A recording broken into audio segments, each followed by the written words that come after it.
Hey there. As always, I would like to begin the episode by thanking some folks. Folks like Ian Vigstedt, Aaron Allen, Dylan Gallagher, Drew B., and Matt. All of these are people who have gone to patreon.com/Duckfeed.tv and kicked us some money and supported this show and the entire network. You can be like them by going to patreon.com/Duckfeed.tv. Thank you.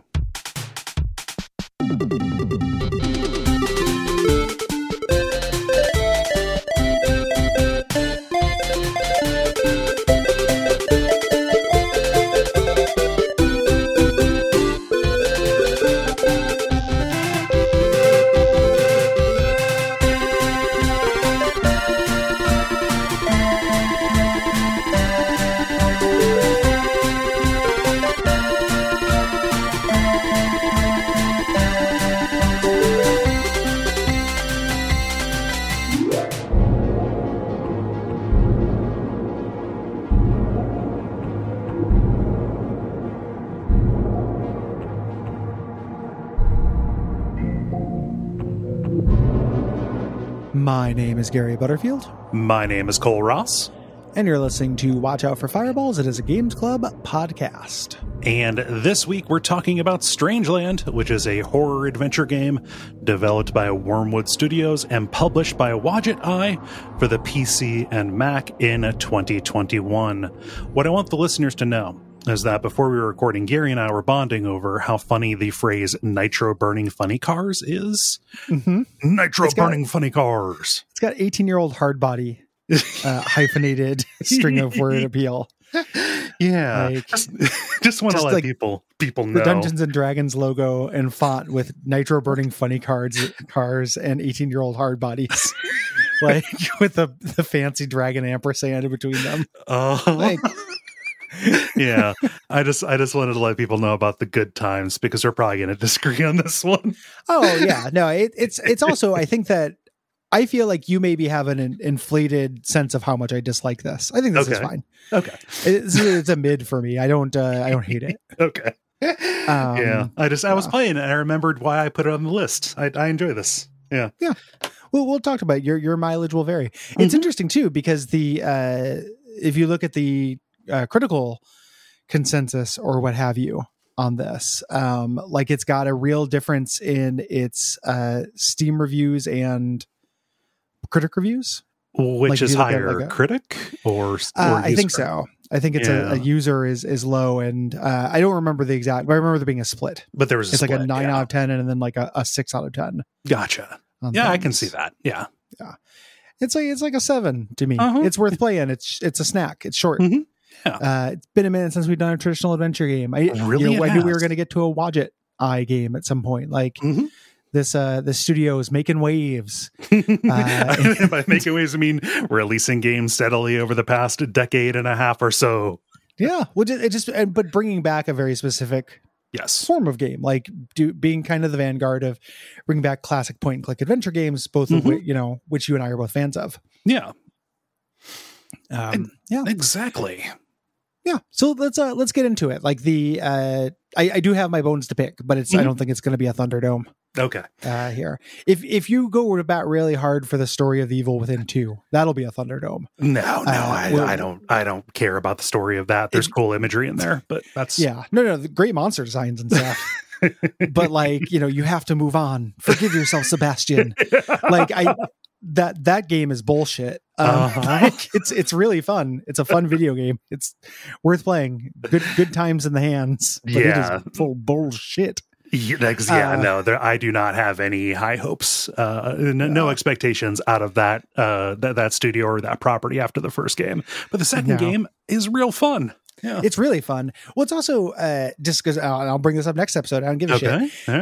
What a choice to make their logo a snail that takes 3 shits and then looks at them quizzically. Right? Yep. That's undeniably what's happening. There's a little snail that's a TNA. It takes 3 perfect turns, look down at them, and looks at you like, I'm a bad little snail. And what is going on? Why did they settle on that? It's so bad. It was a dare. It was a dare is what it were. It's really weird. It's a really weird choice. Watch Eye does not pull that bullshit. No. They're working in a bit of a headier space. Yes. Let's get into it. This is you play as the Stranger in this. You are an unnamed man. You wake up in a straitjacket outside of an otherworldly dark carnival. We're in Hatchet Man territory, floating in a cloudy void. Yes, and one of the first things that you see, aside from the big scary clown mouth gate, is this woman, this golden-haired woman that you recognize, jumping into a well over and over. And you spend the game trying to rescue her and find out what is going on. It's not much of a spoiler to say that this is a psychoscape of your own creation, helping you cope and or avoid with something terrible that has happened. Whether you are responsible for it or not is the mystery. Yeah. Spoiler, your character basically knows, basically, on some level, even if the player doesn't. Yes. True of all 3 games this month. To do so what you do to find out what's going on is do traditional adventure game stuff. You explore the environment, examine, pick up objects, combine those, use those to solve puzzles, talk to NPCs and such. This is worth kind of talking about. Like the puzzle in this are okay. I feel like were there any like big standouts? Because my God. It was only really like looking back that like there were some really cool images and stuff that happened as a result of puzzles in this, but what you had to do never felt super great to me. The big standout to me is Call for 3, Wanton 1-3. I fucking love that as a eureka moment. Just smiling from ear to ear once I finally got it. I think the puzzles in this generally are like a good, a good B. Generally, they spike up, and there's not really like a real low floor for me. It feels real mid to me. I think that puzzle is probably my favorite one in it, and it feels a lot like an escape room puzzle to me. Like I would see it in an escape room, or something like that. Like I did not end up feeling as many eurekas as I wanted, but got some. Yes, I think this is a good puzzle. Yeah. Mechanically, the other difference between this is that you cannot die or get in an unwinnable state. That's been being done since, LucasArts, but here it's kind of part of the game and the narrative. Yes. Instead of it being we just don't allow you to die thing like in Monkey Island, you do die, you just restart, and you have to do this sometimes to solve puzzles or change the world state. Yeah. Which is cool. I don't know. I can't off the top of my head cite another game that specifically does that. I'm sure they exist, but this one is a standout to me in that regard. Kind of this is an indication of how much this is kind of a standard adventure game kind of thing, is that this is a depth that I reached to find something unique to say about it. I like how this game handles close-up interactions instead of doing the big sanitarium full screen kind of deal. Those cut-in windows are neat to me. Yeah. I cannot say that I noticed, but they didn't pull me out or anything either. So there's a little bit of, so the puzzles there are kind of this mix between just like regular adventure game puzzles, and then some of the clues have this wordplay and illusion angle to them. We'll talk about that a little bit more because it's a major point of the game, I think. Yes. And it is probably going to be our big wedge. In terms of influence, this is taking influence from the traditional like dark adventure games. Yeah. The two that are oftentimes cited are I Have No Mouth and I Must Scream, which we covered, and Sanitarium, which we covered a long time ago. There are parts of it that are like actionably Sanitarium. The voice actor is really similar. The Sanitarium guy is a little bit more flat, but every once in a while this guy slips into a real like, okay, do you have a ball? Like, that, kind of making him sound like Jimmy Stewart. Oh, you have a ball there? Kind of what the Sanitarium guy sounds like, and this guy kind of sounds like that sometimes too. Yeah. Very similar. Yeah, it's not the same guy. This is no. Abe Goldfarb, kind of a standard player. Does a lot of main character stuff for Wadget Eye kind of stuff. Also played Professor Wogglebug in a children's adventure game about the Wizard of Oz world called Emerald City Confidential. The Wogglebugs. The Wogglebug. Oh, see Abject Suffering as well. This ties to the entire Duckfeed catalog. Yeah. Sanitarium. They also cite the Dark Seed games. Those are not very good games, but those are the H.R. Giger style art. I mean, it is H.R. Giger doing a lot of the background and creature design stuff in that, but also the dark twisted psychoscape kind of stuff. Little Harvester in this as well, maybe a little bit. Yeah. There's like a certain kind of adventure game that's maybe a little bit twisted. Just it's not kid stuff. Okay, the thing you need to know about this is it's incredibly mature. And a little bit of Planescape Torment thrown in there for some measure, although that is more of a deal for Primordia, the team's previous game. Yeah, well, and the amnesiac protagonist struggling through their past, their guilt, yes, and kind of running into those things. Other than that, and then they do the thing that adventure games do where it's like, here's a lights out puzzle. I don't know. We got to put it in. We got to put something in here. Play a different game for a little while in this adventure game. Busy yourself while we prep the solution for this. Yeah, like they just make lights out. It's real weird to just like straight up port it in the middle of your game. I've got one. I've got a lights out on my on my coffee table that I sometimes play alongside like a little LED or LCD Tetris. Yeah, it's fun. Other than that, there's not anything to it mechanically, and it's real short. It's worth saying, like, it's like a movie, like a long movie. It's one or two sittings, like 3 hours to get through this. If depending on if you get stuck. Yes. Yeah. There's a hint system in this. You call the operator on a payphone and get a go ahead. Yeah. Well, that's the same actor, but it sounds like John Delancey when you call him. It sounds exactly like Q. Yeah, like exactly like Q. I was 1,000% certain it was Q. No, it's him doing the dark villain voice version of this character. He does a bunch of different versions of this character. Yes. This Abe Goldfarb guy does, and Wogglebug. Yeah, interesting. Yeah. But the hint line is great. It's just there. Doesn't cost you a resource. You just go to a room and do it. Yeah. Which is I prefer that because it feels like they're aware that if somebody wants a hint, they can also just look at their phone. Yeah. Like they don't need to be coy about it. At least when you have it built in, and that way you can do it in the flavor, and you can give a, slightly more direct hint than you would get from the failure barks that you have. But also it is within the world as opposed to, what you don't want, which is, go into Steam and getting like a step-by-step review, or God forbid the video walkthrough that has just completely blighted the walkthrough landscape for anything published after 2015 or so. It's real similar to Thimbleweed Park. I haven't played it yet, but I imagine Return to Monkey Island has something similar. Yeah. It just feels like the way the wind is blowing with adventure games, and I'm here for it. Same. Either make failure part of the adventure, like a Until Dawn kind of thing, like doing an adventure game where failure is not, not to be desired, or just roll it into the game. Yes. Let's camp out a little bit on like premise and tone and stuff, because this is where our wedge is, and it colors the whole thing. So regardless of whether if you're taking the YM quiz and you're a Gary or a Cole about this, it is present for the whole thing.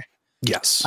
This game, regardless of how you evaluate what it is, it's extremely what it is. Yes. It goes really hard on this thing that you may or may not love.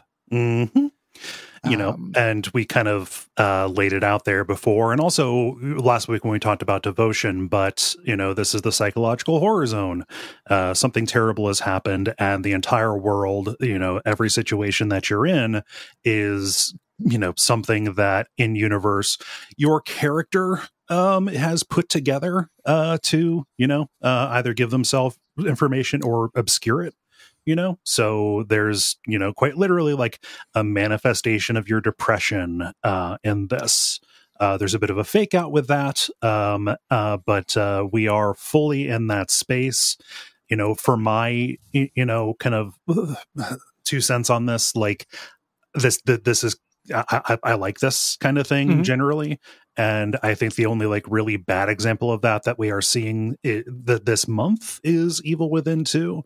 That also could be colored by the fact that I have seen so many worse interpretations of this. And in this, the specific detail and the specific direction they take as to what precisely happens, and what your relationship to it is different enough that this feels like it satisfies enough of a novelty inside of it for me. Yeah. I'm not against that as a thing. Like it's not something I just hate, like in a general sense. I'm just kind of sick of it. And I think this does it worse or more ham-handed than the Evil Within 2. There is no subtlety in this. Yeah, it is just really, really. I mean, unsubtle is the word. It's when you said what this thing is, it is extremely that. And I think not having the Evil Within 2 is a really ham-handed, dumb plot, but I think having the gameplay to break up that stuff makes it go down a little bit easier than this. This just feels it's very much that. And I'm a little just sick of exploring a mindscape that symbolizes things. And the symbolism in this, it's real clever. There's a kind of like, and I'm not saying this has succeeded on anyone who plays the game. I'm not saying this about you or anyone who enjoys this game. From the dev end, from the creator's end, there's something that happens every once in a while in a game where, like, if there's going to be 3 things, they're going to be the Furies or the Fates. If there's going to, like, everything is named after a Greek or Christian allusion. Don't forget Norse. Don't forget Norse. Norse, yeah. There's 3 modes.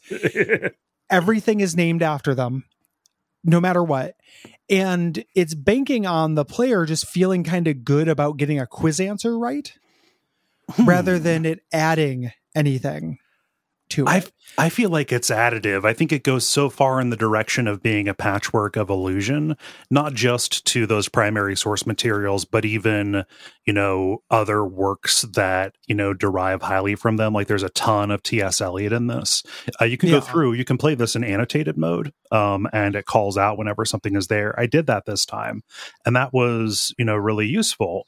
And I think that, like, when I say it goes so far in being a patchwork, it kind of becomes its own rhythm of language to it that sounds cool to me, that adds a gravitas to it above and beyond the thing that people know about me. I do like getting the quiz good boy points. I feel like there's something different happening here, but that could just be me being defensive. I want to be really careful about not accusing you of wanting to get the quiz good boy points, because I put the blame of that on the developer. Like, to me, it just ends up, it doesn't transfer into a new thing because it's dense.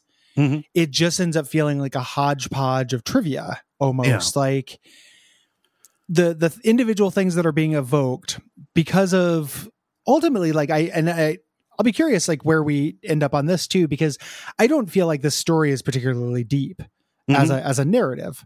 Yeah. So these allusions and these references and calls to other media and stuff don't end up adding very much to my understanding or emotional truth of the actual narrative, because that stuff it's pretty simple.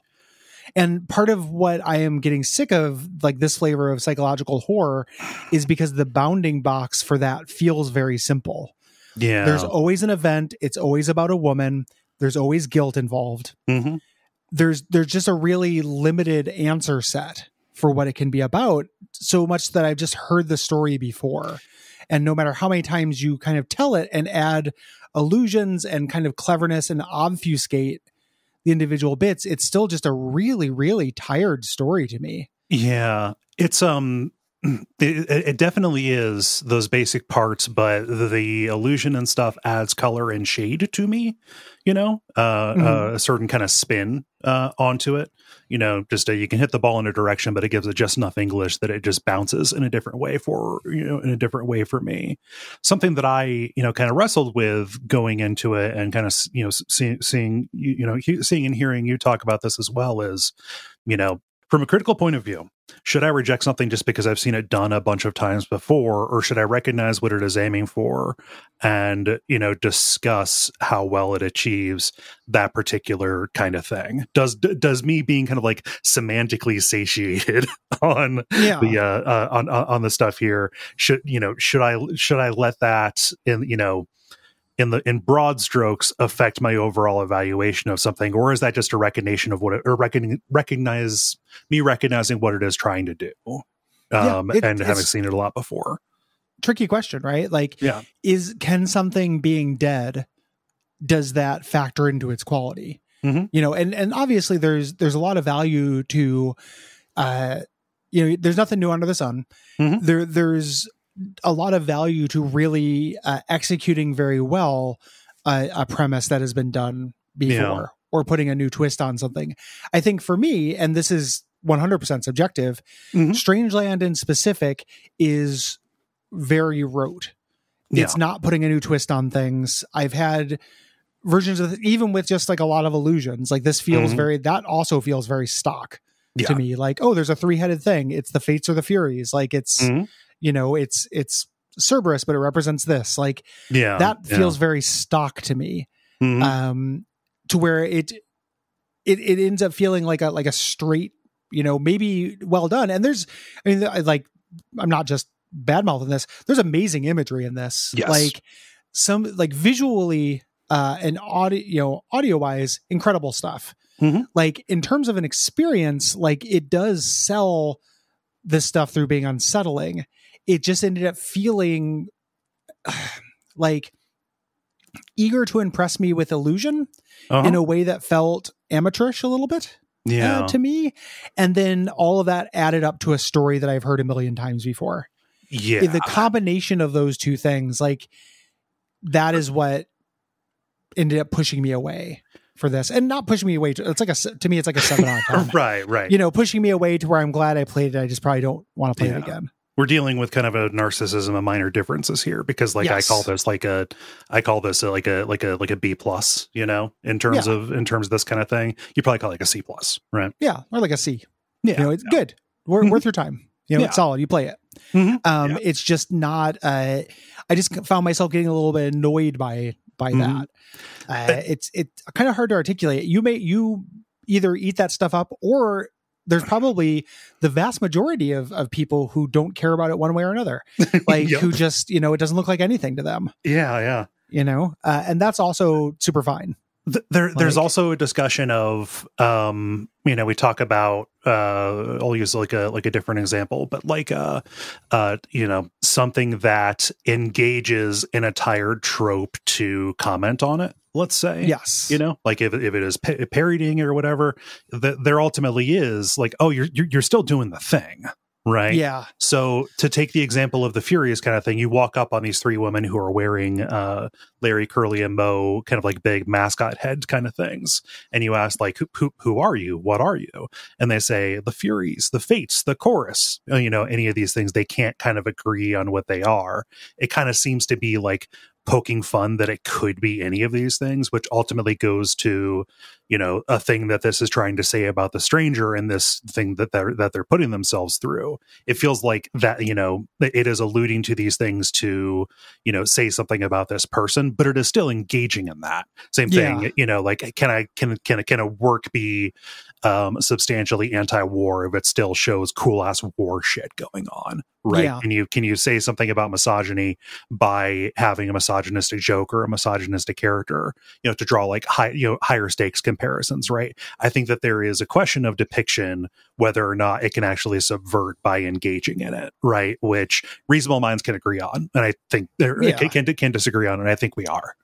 It's a thing where that is something I would be sympathetic to, like the idea that ultimately, and I feel like that's true of this subgenre, more often than not, it doesn't matter whether they're the Fates, the Furies, or the Chorus. Yes. You know, whatever illusion they're borrowing, that is like the crux of my criticism, is they're borrowing it to be clever. They're not borrowing it to say anything to add to the narrative. You know, it feels like a stunt to me. And if the game is aware of that, you know, to your point, like, yeah, they're still engaging it there. They're also engaging in it everywhere. It's so much that thing. Yeah. It takes it really, really hard. Like, kind of like throws me a little bit. I never thought of this game as a parody of psychological horror games. And if I think about it as that, like the dark thing, plus. Yeah. Like fucking A, man. If that were the intent, then I got totally fooled. If like we got to the end of this and they're just like, actually, you're both wrong. Like, you know, Cole, you're taking it seriously. It's totally dragging this type of game. Gary, you're dragging it. It's dragging it too. It'd be incredible. I mean, I think that it's. I think that it's affectionate, but I can. There's a read on this that I can think of where it's like, yeah, this character's, you know, ultimately a dope, because this is the stuff that he chose to populate the world with to condemn himself, right? You know, that isn't. You know, that can be for my Medium post or whatever. But I can kind of see that there. I know you made that as a joke, but I can see the angle. Yeah, it's if so, it would be really surprising to me. It's a very subtle parody if it is, because it took me like an hour to start getting annoyed by it. You know, like it's not. You know, it took me a little while for me to pick up on it and be like, okay, okay. What's this? To bring another side to a thing that I said earlier, you know, whether or not kind of being sick of seeing so much of this, you know, can, you know, factor into, or whether or not that has a place in a, you know, kind of putting a negative spin on an evaluation. The other side of that is something that I said earlier. I've seen this done so much worse. There's a game from Funcom called The Park. It is made with assets from, what's that Lovecraftian MMO that Funcom made? The Secret World. Yeah. It's made with that, and you're going through another haunted amusement park that is alluding to something about, you know, something traumatic, very much there, and it eventually turns into kind of a PT like thing. But it's about this, you know, how this mother had psychological problems and wasn't there for her kid and stuff like that, and just like. It's really, really just the pits, and so like poorly researched that like it talks about her having a problem with psychiatric drugs, like, oh, you know, I was totally, you know, out of it, I was out of my mind, and the bottle of medicine that you pick up is Paxil. Oh, out of your mind on Paxil. Just going absolute bender. On my Lexapro. Like absolute fluoxetine bender that I've gone on. No one is safe. Oh man, better watch out. You zapping? Oh, I'm zapping, bro. I'm zapping hard. Yeah. So like, you know, I may also be extending, you know, a certain benefit of the doubt on this. Yeah, because I've seen so much that's just like a dog shit example of this kind of thing, right? So I also want to acknowledge a positive bias on that direction too, right? Yeah. It's there's everyone brings their own biases to things. When something I feel like is testing me to recognize whether I paid attention in high school, like literature, then I get annoyed. It has to be, I don't get good feels from that. So it's really easy for it to transfer into bad feels. Yeah. There are times in which I feel like that stuff is really additive, and but it has to be additive. It can't just be the box. It has to be what's in the box. Yeah. Like the thing that's being alluded to has to be additive. It can't just be additive that there is an illusion. Yeah. And it's a thing that I see when I read writing about this game, where there's a lot of, it's rich with illusion, you know, illusion, not illusion, rich with illusion. And then describing the plot and not tying those two things together. Yeah. Like not showing how the two interact. Rich with illusion is, by a lot of people, and this can just be a subjective thing, I don't think this is necessarily like part of my critical acumen, but is considered a positive, like a virtue on its own. And I don't consider it to be a virtue on its own. It feels stunty to me. Yeah, I do think that those interact, and we can talk about it kind of ultimately when we get there. But like, speaking personally, trying to gauge whether or not there will actually be Balm and Gilead based on the tone of what's around it is, like, oh, I'm cool with engaging in that. Mm-hmm. Yeah. We'll get into it. I also, I mean, the other thing too that like plays into this is that all of that stuff might be a little bit better if I felt that the plot was more complicated. Yes. Like there was a little bit more to chew on in terms of like the emotional resonance of this. There's a Vice review of this by Cameron Kunzelman, who talked about this. And it was real close to how I feel about it, where it's like, it has really great visuals. It's aesthetically top notch and everything, but the plot is just man guilty, hurt woman. Yeah. And that review seems to like, it almost seemed like it would be better if it made it about gender in a way that I don't think that it is. Like if it had been like you were a woman and you'd hurt a guy in this, I don't think it would be better. Right. It's just I feel guilt about hurting a loved one is the only trick. Yeah. That's it. Yeah. So anywho, there's stuff around this. This is some of the takes that I have on this have also been explored. I'm not blazing the ground. Yeah. I'm doing a function that they are as well. One more thing about the illusion kind of stuff, because this draws so much inspiration from "I have no mouth and I must scream." We should also say, I something that came to me in playing this a second time is "I have no mouth and I must scream." A lot of that stuff is there specifically to reveal something about Am.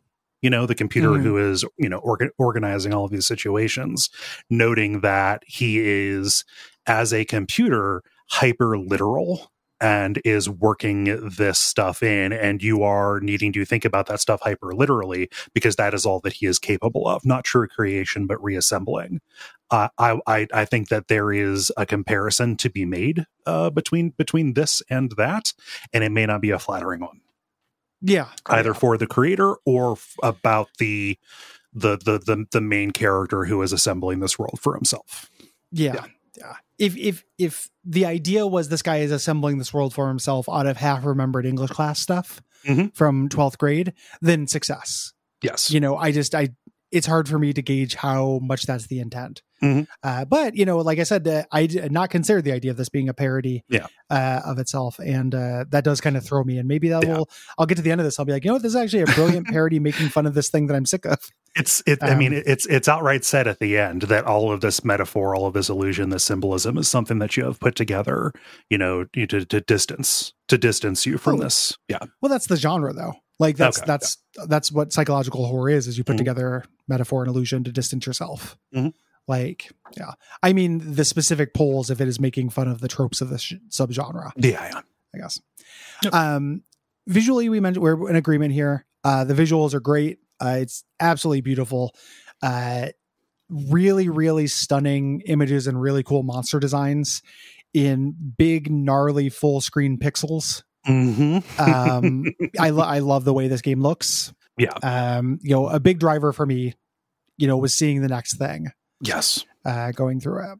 The teratoma. Oh my God. The teratoma. Yeah. Teratoma's great. Like it's just a killer teratoma. You got to see this teratoma. Get a load of this teratoma. It's insane. This guy's teratoma. Like, Teratoma magazine. Music really good. It's real moody. It's very appropriate. There aren't like earworms in it, but it always felt like it supported the mood in a really great way. Voice acting good. Love the clown. Clown's really good. So Wormwood Studios, it's a very small team. This is a modest product, despite its lush kind of visuals. There are 3 primary members who are spread out all over the world, all of whom work day jobs. Mark, the main guy, said in an interview that like, oh, by day I'm a lawyer. And it's staggering to think that you would work as a lawyer and then come home and do this and somehow still have the energy for both or either. Yeah. Previously wrote for Tides of Numenera. That's cool. I thought that would make sense as a day job as well. Yeah. Lawyer. And then Victor Flug Really fun spelling on that last name. Is an Australian painter who did the visual and audio design for this. Again, great work. Yeah. And then James Spanos, who is a Greek programmer who had previously, he had done a bunch of stuff, but in terms of things we have covered, did interface work for Harvester Games on The Cat Lady, a game that we've talked about, and on Downfall, a game that I have streamed. Yes. Their previous game, also published by Watch It Eye, is Primordia. I have not played Primordia. But this is short kind of post-apocalyptic adventure game, has similar themes. I've looked at a bunch of screenshots of it. It looks cool. But. Yes. Yeah. I am curious to play it. I'll admit, I was a little bit put off because a lot of the characters seem like they're robots. I think that is a game about sad robots. It might be a game about sad robots. Another trope I'm sick of. I don't know if I just like a flip switched and now it's like tropes. Don't like them. I don't know what happened. Kids media out the window. I think it's literally just like a battery. You know, it's just doing 3 games that all feature exploring a mindscape. In a row that just kind of got me. Yeah. It's just, I mean, I said it before, semantic satiation. There's a kind of, that doesn't quite break through into jamais vu where you feel like you're seeing it for the first time, kind of deal.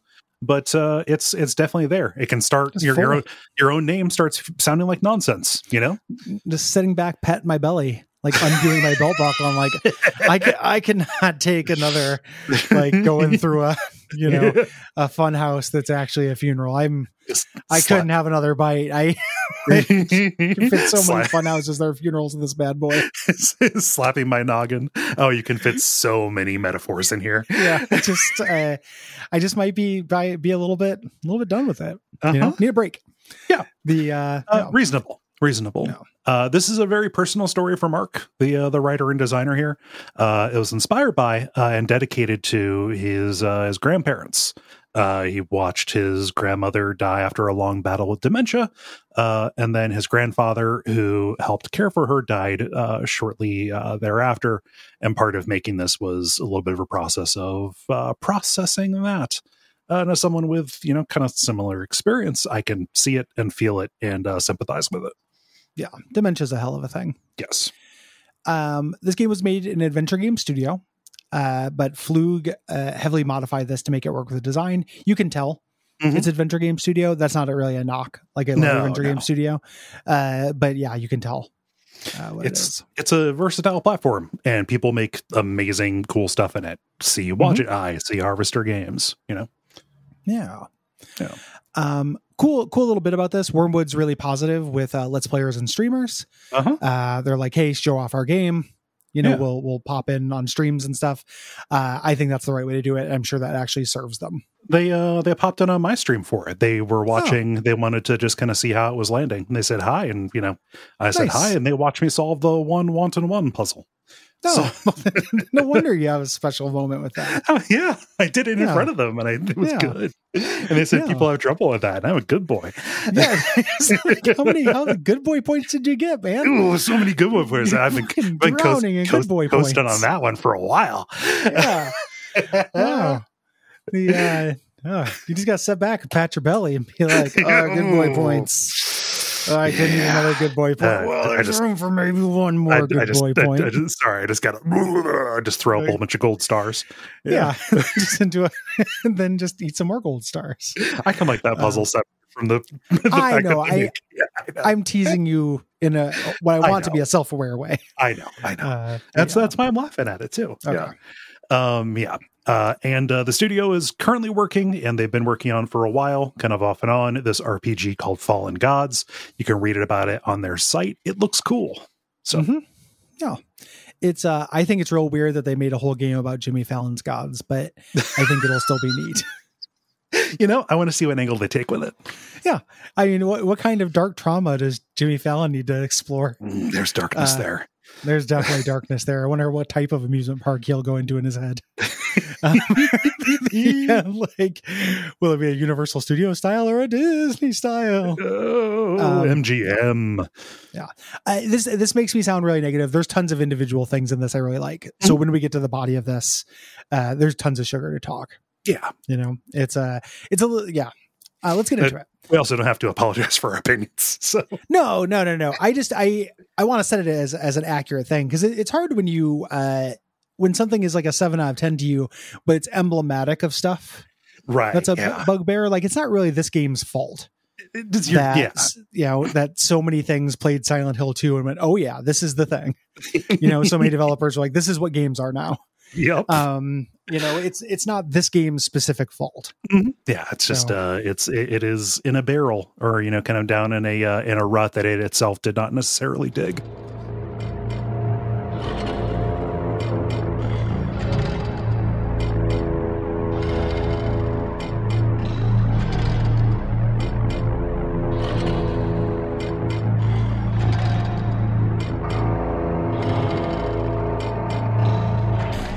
So you start off, your character, you're this bedraggled guy, your hair's all messed up. You're in an undone street jacket, so you can still move around. You wake up next to a sign that points you to Strangeland on this walkway in a cloudy void. Yeah. This is after an incredibly aggressive H.R. Giger-esque title screen as well, and it goes right into this. There's no real intro or anything. Yeah. You just pop in right there. This is the establishing shot. Once you see it, you can't unsee it. I just pretend that this character is Colin Farrell. Oh, sure. Yeah, kind of. Yeah, it looks like him. There's that one shot with him at the payphone, and it looks like a still from the movie Payphone. That movie about the evil payphone. I think there was a sniper. Kidnap people. This one can. Please deposit your soul.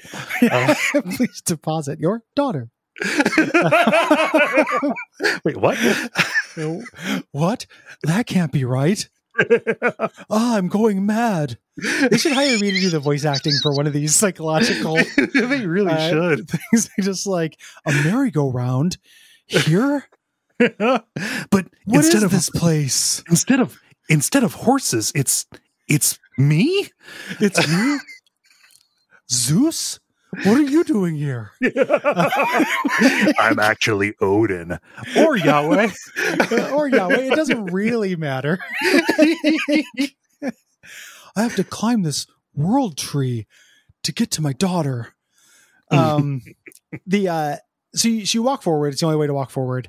And one thing Gary loves in this game, number one, there's this huge mechanical clown face that is the entrance to the amusement park.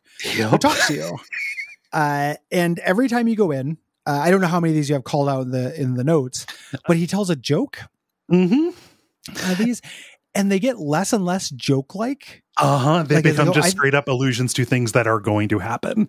And just awful things. Like just miserable, mean things that are still told with the cadence of a joke. Like, I think this really works. Yeah. It also adds value to dying over, and over. Sometimes you have to die again to solve puzzles. This makes that sting a little bit less because you get to see a new little interaction. Yeah, you get a new little joke there. But he just says, "I'm tired of telling you jokes." That's the first time you've seen him. And then he laughs, and then he rolls off the red carpet for it. And by red carpet, I mean his tongue. His tongue just kind of rolls out like it's a party blower. And as you walk up it, you hear little squishing sounds. So this is moist. This is a mouth. Yeah. In the CinemaSin mode, the psychological horror ding I'll put there is, yes, I've done this a million times, but I don't know. Yeah. That is also a real genre cliche. Yeah. When you get in, it's this kind of lobby for an amusement park with a well in the middle, and this blonde woman in a hospital gown says, "Goodbye, my love," and jumps in the well as you kind of yell out to try to stop her. Yes.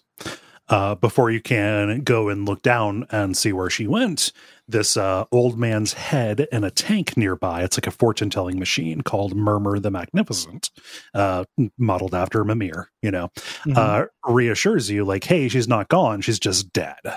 She keeps coming back and leaping whenever the shriek happens. Yes, and we'll find out what that is.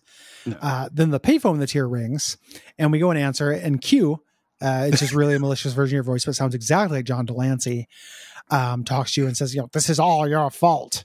If you need help, and you will, just dial 0."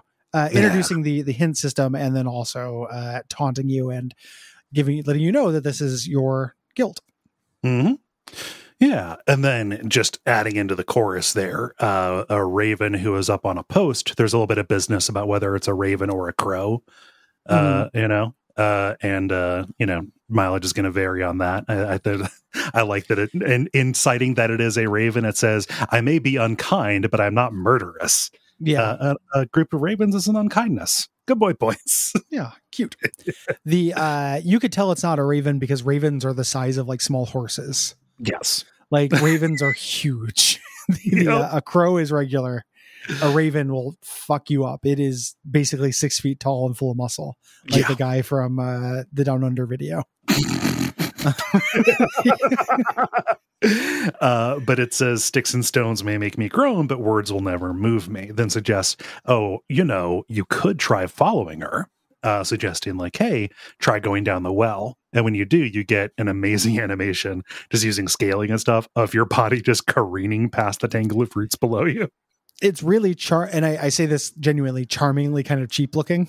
The way when you fall down the thing, it's really good. Yeah. You pop up back at the beginning. When you pop up, the straight bracket materializes, and then your head pops out as well, which is also a really silly animation. I love it. It's a little bit different now. They've populated. There are some rocks. One thing I really like about this game is that when you pick up rocks, you just have enough. Yep. For the whole game. Like that's all the rocks you need. Contrast with old adventure games like Zack McCracken or what have you, where you are keeping track of an inventory and an economy of like quarters. Yeah. Deja vu. No, something like that, where you're gathering these things. This doesn't do that. You just have rocks. You can just try throwing rocks at things. Yeah. Yes. It's also worth noting, there's multiple ways to solve some of these puzzles. Yes. And you can do things in other orders. So like this note, there are some of these things that, I guess it's worth noting to me, and I could have just thought it. That's when I note something to myself. But some of these things are different than the order I did them in. Yeah. But just if you're listening, you may not have done this stuff in this order. Like I didn't start throwing rocks at this raven until later. Yeah. Well, it just says, it told me sticks and stones may make me groan. I was like, oh, that seems kind of cool. And I did animal cruelty. Yeah. And it doesn't like it. Nope. I also kind of organize these just like geographically, like, okay, let's talk about what's north and then about what's west, that kind of stuff. Yeah. So heading north there, under the pole where the crow / raven is, we get to the outside of this circus tent with a tear in the lining, and we can go up and inspect with it. We get that cut-in window, seeing that inside there's what appears to be this huge heart-like thing, and there is a dead rat near the hole, which we can take. Yes. If we go west, there is this shooting gallery, this mechanized shooting gallery. The prize is a bottle of Nepenthe. Yeah. Do you know what that does?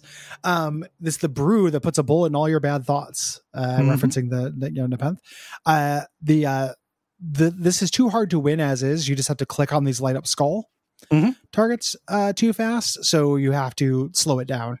There's a little panel here, and can't get into it yet. But if we had right from that circus tent, there's an old man with no eyes who is writing down words that a raven speaks to him. He's sitting under a yew tree, and there's a noose right next to it. So, no guesses or no prizes for guessing what this is here. You talk to him. He says, "Oh, I don't know my name. It might be Fimble Famble." Which isn't just fun words. It is Old Norse for monstrous fool. And he thinks that this raven is a group of doves, and he thinks he's throwing out bread, but it's actually meat. Yes. And here's one place where it doesn't just give you all the meat you need. Once you take some bread, he'll give you some, and you can use it for puzzles and stuff. But once you've used it up, you have to go back and get more. They do hand wave this at a certain point. Yes. Where you have to feed multiple bits, but early on when you're experimenting, you do have to do the shell run. Yeah. So it does it right with the rocks and not as good with the bread. You ask about the shriek that we keep hearing. There's been this shriek that pops up, and your guy kind of grabs his head and goes, "Ah!" And he, the old man calls it the dark thing. And it's up there, kind of behind you. You've been able to see this in the background. And he said that you ask him what happened to his eyes, and he says they fed them to the raven in exchange for wisdom. Both of them. Yes. And the noose hanging from this, if you talk about this noose, he says he put that up there to try to hang himself. He says you, as in your character, put it up there to try to hang yourself to get out of here. Yes.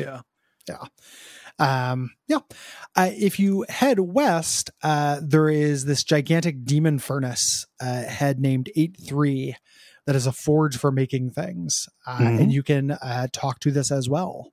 Yeah. You can ask it questions, but it speaks in more riddles. What is the dark thing? Says it should have been burned, but the fire did no more than shrink it. And at this point, we're far enough in. Hey, spoiler walls. This is referring to cancer. Yeah. The dark thing, this cancer, should have been burned, since talking about radiation treatment. Yes. But it did not work. You keep talking, like, the adventure game signaling in this is really pleasingly blunt. Like, you ask it to make you something and it's like, no, I need, material and a work order for that. Like, he just tells you what adventure game tools you have to insert into the slot to make that work. If you keep bugging him, he burns you alive. He makes you into ash. You make me something. I'll make you ash. Yeah. I love the just take it literally. Take it as straight of a pipe as possible kind of stuff. Speak friend kind of thing. If you go past this guy, so we don't have the things yet to make him make us something. A screen west of him, there is this black dog that kind of blocks the way further. He's got a metal spike in his mouth, and he will kill you if you try to interact with him. Yes. Yeah. And if you return and give him some of the meat that Fimble Famble gave you, or bread, sorry, then he'll eat it, and you can take the metal spike, but you cannot pass. Yeah. Once you give him the meat, you can go and use the telescope on that screen, and you can see that where the cage is with the spiky shadow, the dark thing that's at the end of the roller coaster tracks. Yeah. And kind of a neat thing about this game is there's only like 2 more rooms than that, really 2 or 3 more rooms than the end game. Like this takes place over a very small amount of space that is used. Like, there's a light world, dark world thing that happens, but it's linear. It's just light world, then dark world. Not, you don't go back and forth really. Yeah. But it's a really constrained space. Like, we've explored most of it at this point. Yeah. Agreed. So we have what we need to get past the dog. We can take the spike and pry the cover off of the control panel over at the shooting gallery. And we don't have what we can get past the dog just yet. We have the spike though. So we can go get that stuff. But we can get what we need. There we go. Yeah. But by prying this cover off, you can get into the works and do this little puzzle with these dials in there. You have to figure out, okay, there are 3 dials. They have lit up areas. The one on the right is the speed governor, and you need to set that, as far to the right as possible while still having all of them in the lit areas. And if you move one and the others move a certain number, just keeping relational speed in mind. If you try and activate the change without having everything in the safe area, you will get, zapped and burnt to ash, and then you have to come back. Yeah. No, again, one of these kind of puzzles, very similar to like Resident Evil puzzles. I feel like this kind of thing could be in a Resident Evil game. And it's the kind of thing where your degree to which you can logic it out is a little bit limited. Like, you just kind of fiddle with it. Yeah. Until it works. Once you do, you've changed the shooting gallery to be very slow. So you can complete the shooting gallery and get the bottle of Nepenthe. And then you see the image of the woman begging you for help as her eyes glow and her face kind of cracks. Yeah. You have Nepenthe now, and you're like, okay, I'm going to give it to that dog. On your way back, though, you hear the phone ring again. It will stop you as you're kind of going through the central hub to give you exposition. Yes. Yeah. And you can always tell from a screen away if the thing is ringing. Yes. So you're not just kind of caught off guard by it. But your voice says, hey, you're not losing your mind. You're finding it. Just you've hidden this grain of truth in the smooth layers of lies of metaphors. Yeah. He very angrily says, your mind is a Matryoshka doll. He snarls that at you. Which is a very funny thing to say, like with that much contempt. Yes. And it's all just me, and me. And we're here to open you up. So, yep. So you'll get some more meat, which you can then taint with the nepenthe. Nepenthe is the forgetfulness medicine. And you give this to the dog. The dog looks happy for a second and then dissipates into smoke. Yes. So it was happy to forget, and then now it is gone. So you can go further. Yeah. You go to the boarding platform for the roller coaster with the ride. Is called the Valkyrie ride. Carrying you off to Valhalla. It's guarded by 3 scantily clad ladies wearing these horrible Mardi Gras heads. Yep. Just wretched. So many ugly, scary heads. liver spots on these things. Yeah, just really ugly, scary heads. Very nasty. They kind of look like Bougie Boy from Devo. I don't know if you ever.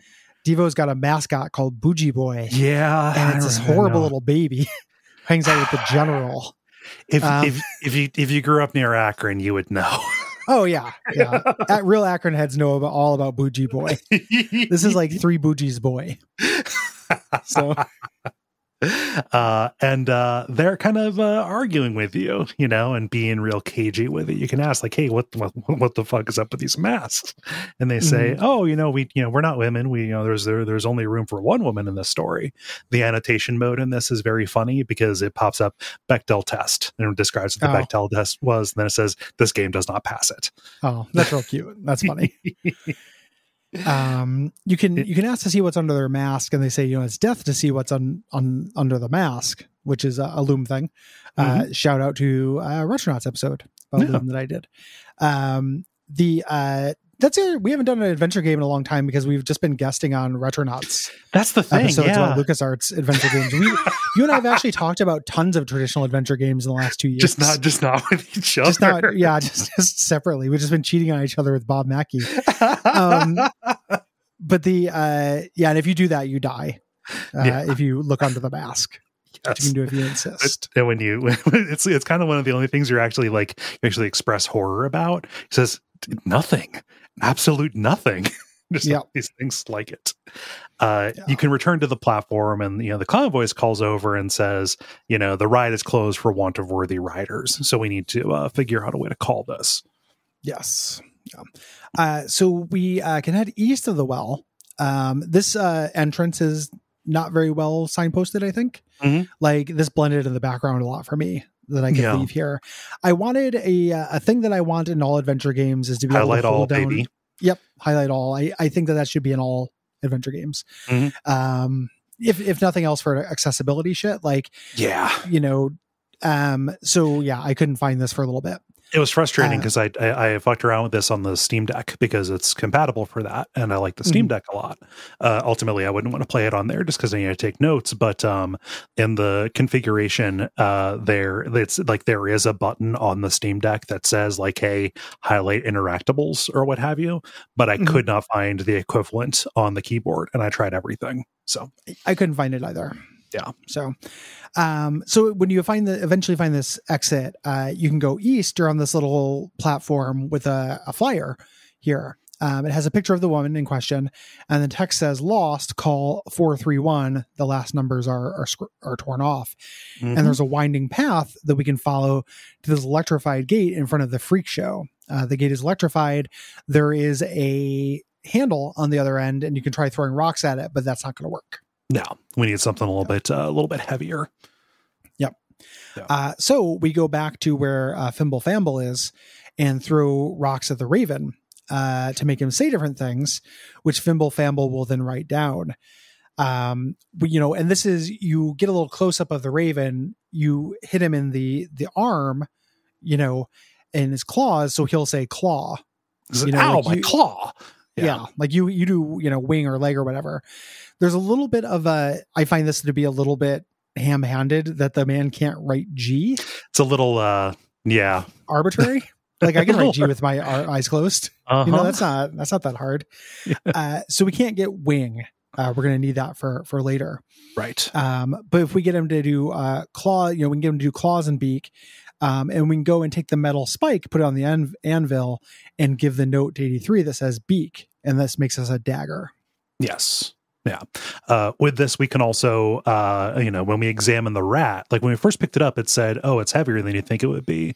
And when you examine it in your inventory, it says, "Oh, it's been stitched up. There's something inside." You can use the dagger to cut it open. Things called quarters, which you can use on the phone. But also, we've been unable to talk to Murmur because the fortune telling machine needs a quarter. Around this time, as we're headed back, we get a vision of the woman. I love these close-ups on her face as things get more fucked up. She pulls her face off like a mask, revealing just this Giger stuff behind it, the valves and holes and bony stuff. Yeah, just like grody flesh, a puzzle of flesh, if you will. Now they have quarters. We can talk to Mimir. And we put in quarters there, and he's a fortune telling machine. We pick tarot cards, and he gives us 3 to pick, talking about our past, our present, and our future. As far as I can tell, the only way this mechanically matters is if you can recall it later. And that's for an achievement. Okay, yeah. I didn't know that was for achievement. I thought it was mandatory. Yeah. I don't think the choices you make now make a difference here, other than just what flavor text you get. So what's impressive about this, and like the designers talk about this, this was probably the most difficult thing, like technically to put in. Any of the options that you choose will be accounted for, and they will tell a version of the story that makes sense given the themes and given kind of what's going on. And this affects, cosmetically some of the other things that you interact with and some other dialogue that you get. Gotcha. Yeah, I didn't do the commentary mode. Yeah, on this, so I didn't notice that. I just picked the ones that seemed to make sense. For there, and then recall them later. Yeah, there's no wrong answer for it. But you can pick, and you have 3 things here, and what you choose is less of a factor than, for solving puzzles here, is less important than and listening to what the crow says, based on what is heard. So for example, like it says, okay, the past, what card is the man you were, what card is, where he was, and what card represents her. So, I'm not going to go over my specific choices here, but he says, in telling the story, "Oh, a naive man stands at the precipice of change, having made an idol of her, a woman without heeding her flesh and bone." An idol of her, the crow says out loud, just kind of echoing it, doing like a malapropism kind of thing. Idol offer. Idol of her becomes idol offer. Mm-hmm. Yeah. I think I ended up, different choices there, but it ends up working with the story. Yes. The second one is about the present, who you are, where you are, and who is the scribe. The man in the story outwits himself, lost in a liminal space. His well of wisdom has run dry, and a worm gnaws in the roots of his confidence and thought, and memory blinds his mind's eye. Yeah. And the crow then says, "Wince and wither," because it's echoing "whence and whither." Yes. Yeah. And the last one, I don't think it matters what you do on the last one, because it says call, saying like, "Oh, you have what you need here," right? So you need to call the number to find this lost person, the woman here. But the last 4, the last 4 numbers are missing. Okay. And when you talk to Mimir, well, what does he say? Mimir ends his fortune by saying, you will call for 3 wanton 1 3. Saying like, "Oh, you will call for like these 3, past, present, these different cards." But the crow's malapropisms point to, you will call for 3 wanton 1. This is the tricky one. 1 10 1 3. So 4 3 1 10 1 3. It's telling you the phone number to call. Yes. I by no means am I stunting or styling by saying this. This is a pretty common puzzle structure and like escape room type things. Yeah. Just last Thursday in game night, the game that Brayton was running that had escape room elements, this was the final puzzle, was taking words and changing them to letters. I think that maybe it wasn't a big eureka moment, because I'm always looking for this kind of thing. because of escape room stuff.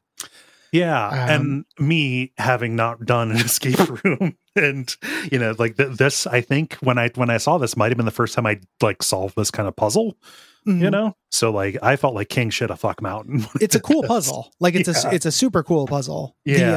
In the escape room that I designed back when I thought that was what I was going to do when I was working there and stuff, I had one where it was a sentence, but it was telling you directions on a map.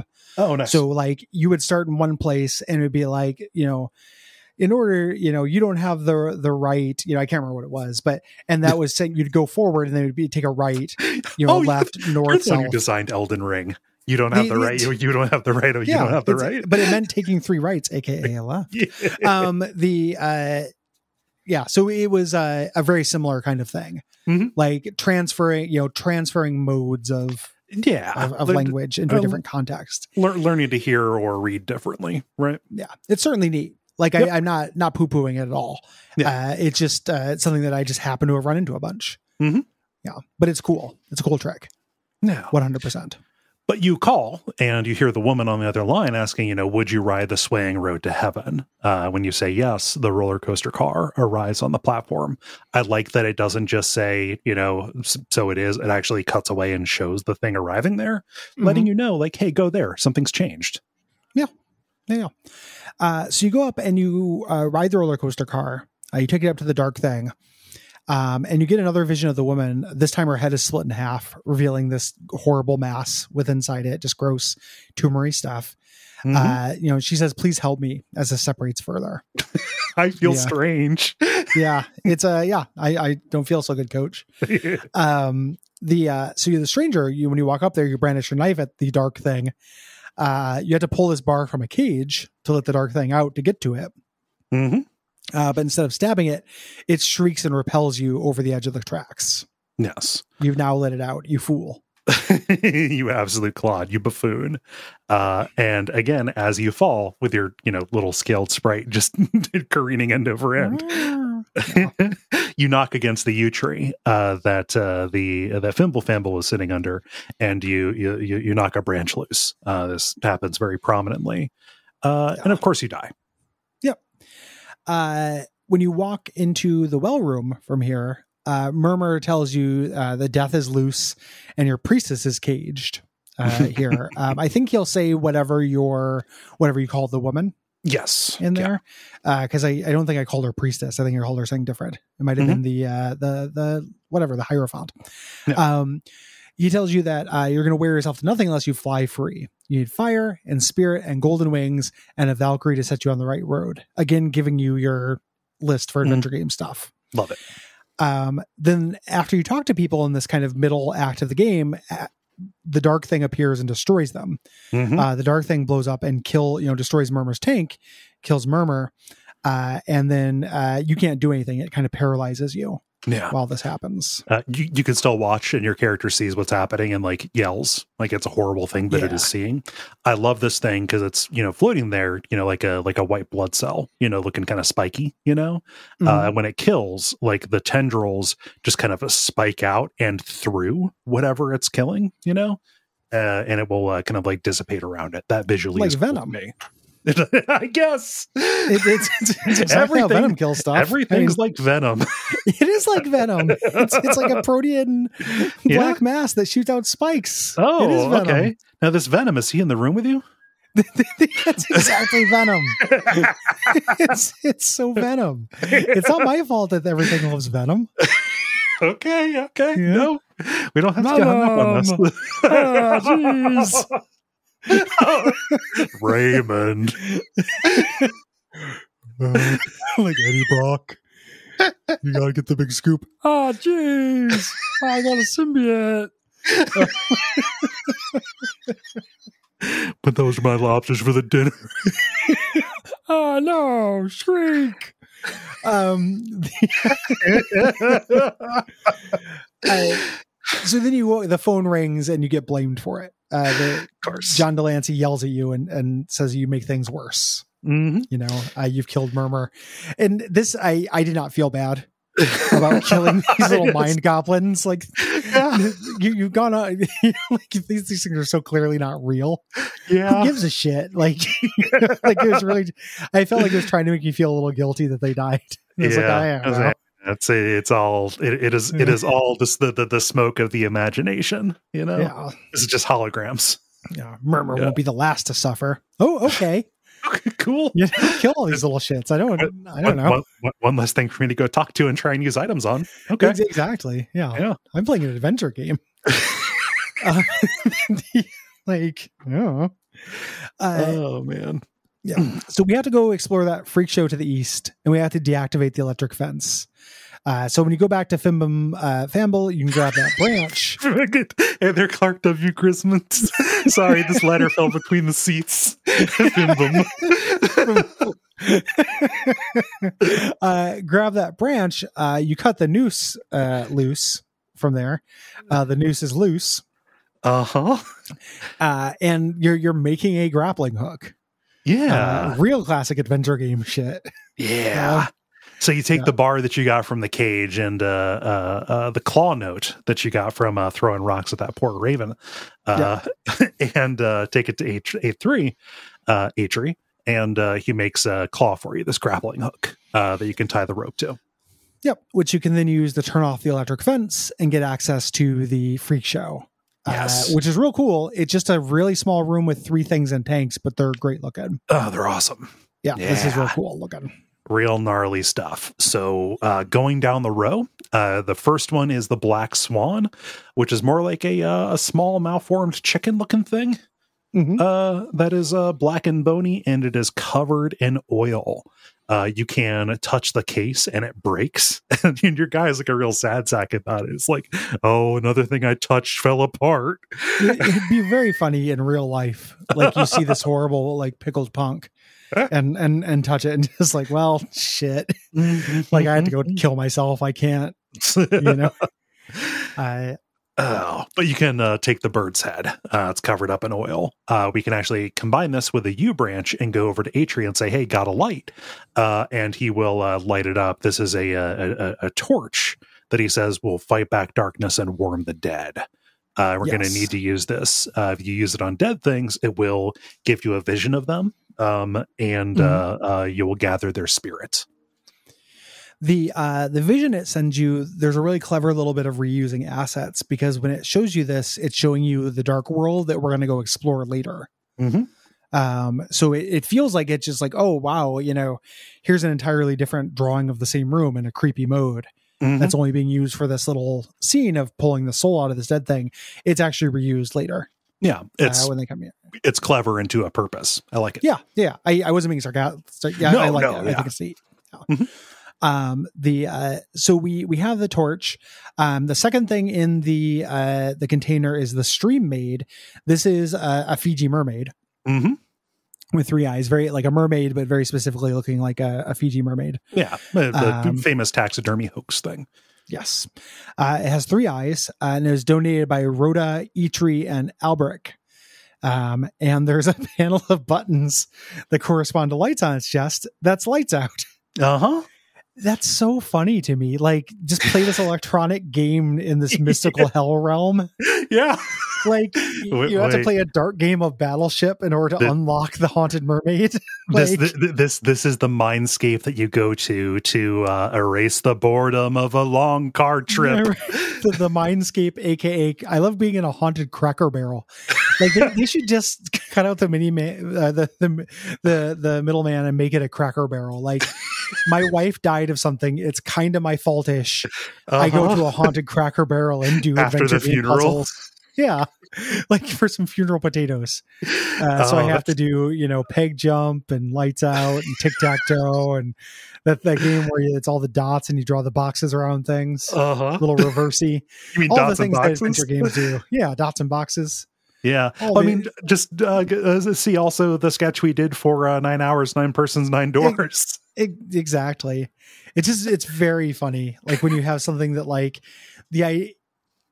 it is an immersion killing thing. If I cared more about the immersion of this, like if I wasn't I'm playing an adventure game, it's very silly for this mystical mind realm to just have lights out. Mm-hmm. And as silly as it is, just like stuff like that, like it feels kind of placeholdery, like anytime you see Towers of Hanoi, it's there instead of something cooler than Towers of Hanoi, right? Yes. It's another regression to the mean thing, right? And I don't know why you would do it. The further your setting is into the fantastic, the more silly this stuff seems. Yes. Like if you're just doing a sliding block puzzle and you're doing it in like an ancient temple where like maybe they lock something with a puzzle. Sure. Mm-hmm. When you're doing it in a surreal mindscape where like the rules don't have meaning and words are more symbolic than literal, it ends up feeling really silly. Yeah. Like I laughed out loud when this came up, and I don't hate Lights Out. Like I'm fine with Lights Out. Yeah. I laughed pretty hard. I was like, really? Like seriously? Okay. And also like nothing is lit, so the actual solution is incredibly simple. All you have to do is just hit 4 dots on the edges so that the T's line up and fill in the middle without it overlapping, and you're good. Yep. Yeah. This wakes her up. You've done the puzzle that wakes her up. And she wants to know what's been done to her. She's like, oh, this isn't me. I can't think right. They did something to me. She thinks back and she just remembers metal and light and voices saying that this will help. Obviously talking about doctors in a hospital, taking her back for some kind of intervention that went poorly, and, people like that sign their work. If you want their names, I'm sure you can find them.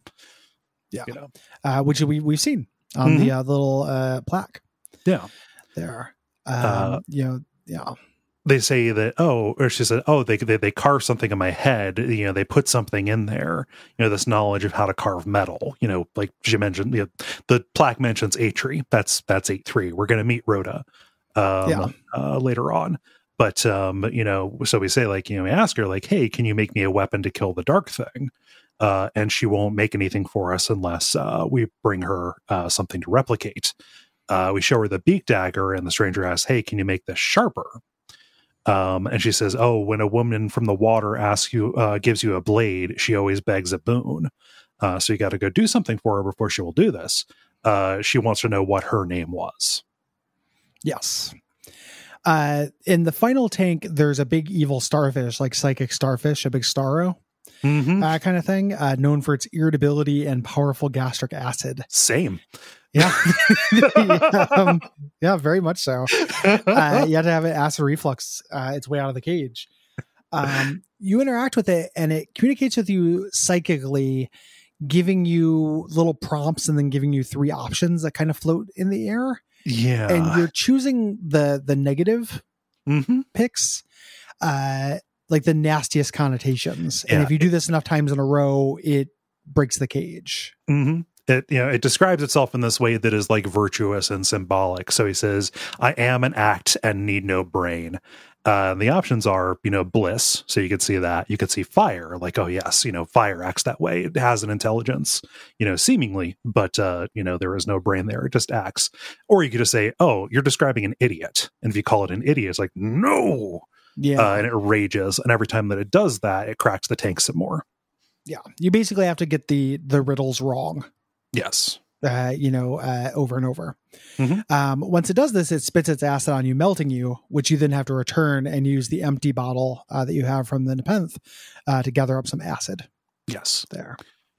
And so we have this, and there's not been anything around that seems like it might know her name, like A-tree. A3 is not really doing anything for you there, but we do have a grappling hook and a rope that is as long as we need it to be. It says life has a way of giving you rope long enough to hang yourself, so we can use this grappling hook to go down the well to kind of see what is down there, because when we've jumped down, we've kind of seen this root structure below. Yes. Yeah. So if we jump, we won't make it. But if we climb down, we can find something. Yes. Which we do. And we find a cicada grub that is gnawing on the U's root bulb. Your root. You look at it, it's like something trying to get out. Its shell is too thick to cut through without pouring some acid on it, which you can then do and cut it open. And then the grub molts out and forms wings, and then it does kind of a smash cut, of you riding the cicada. It's real. Yeah. It's real funny. Luck never dragon. ending story. Yeah. It's very luck dragon. Like, this allows you to fly down to where the roots terminate. Yes. This kind of core down there.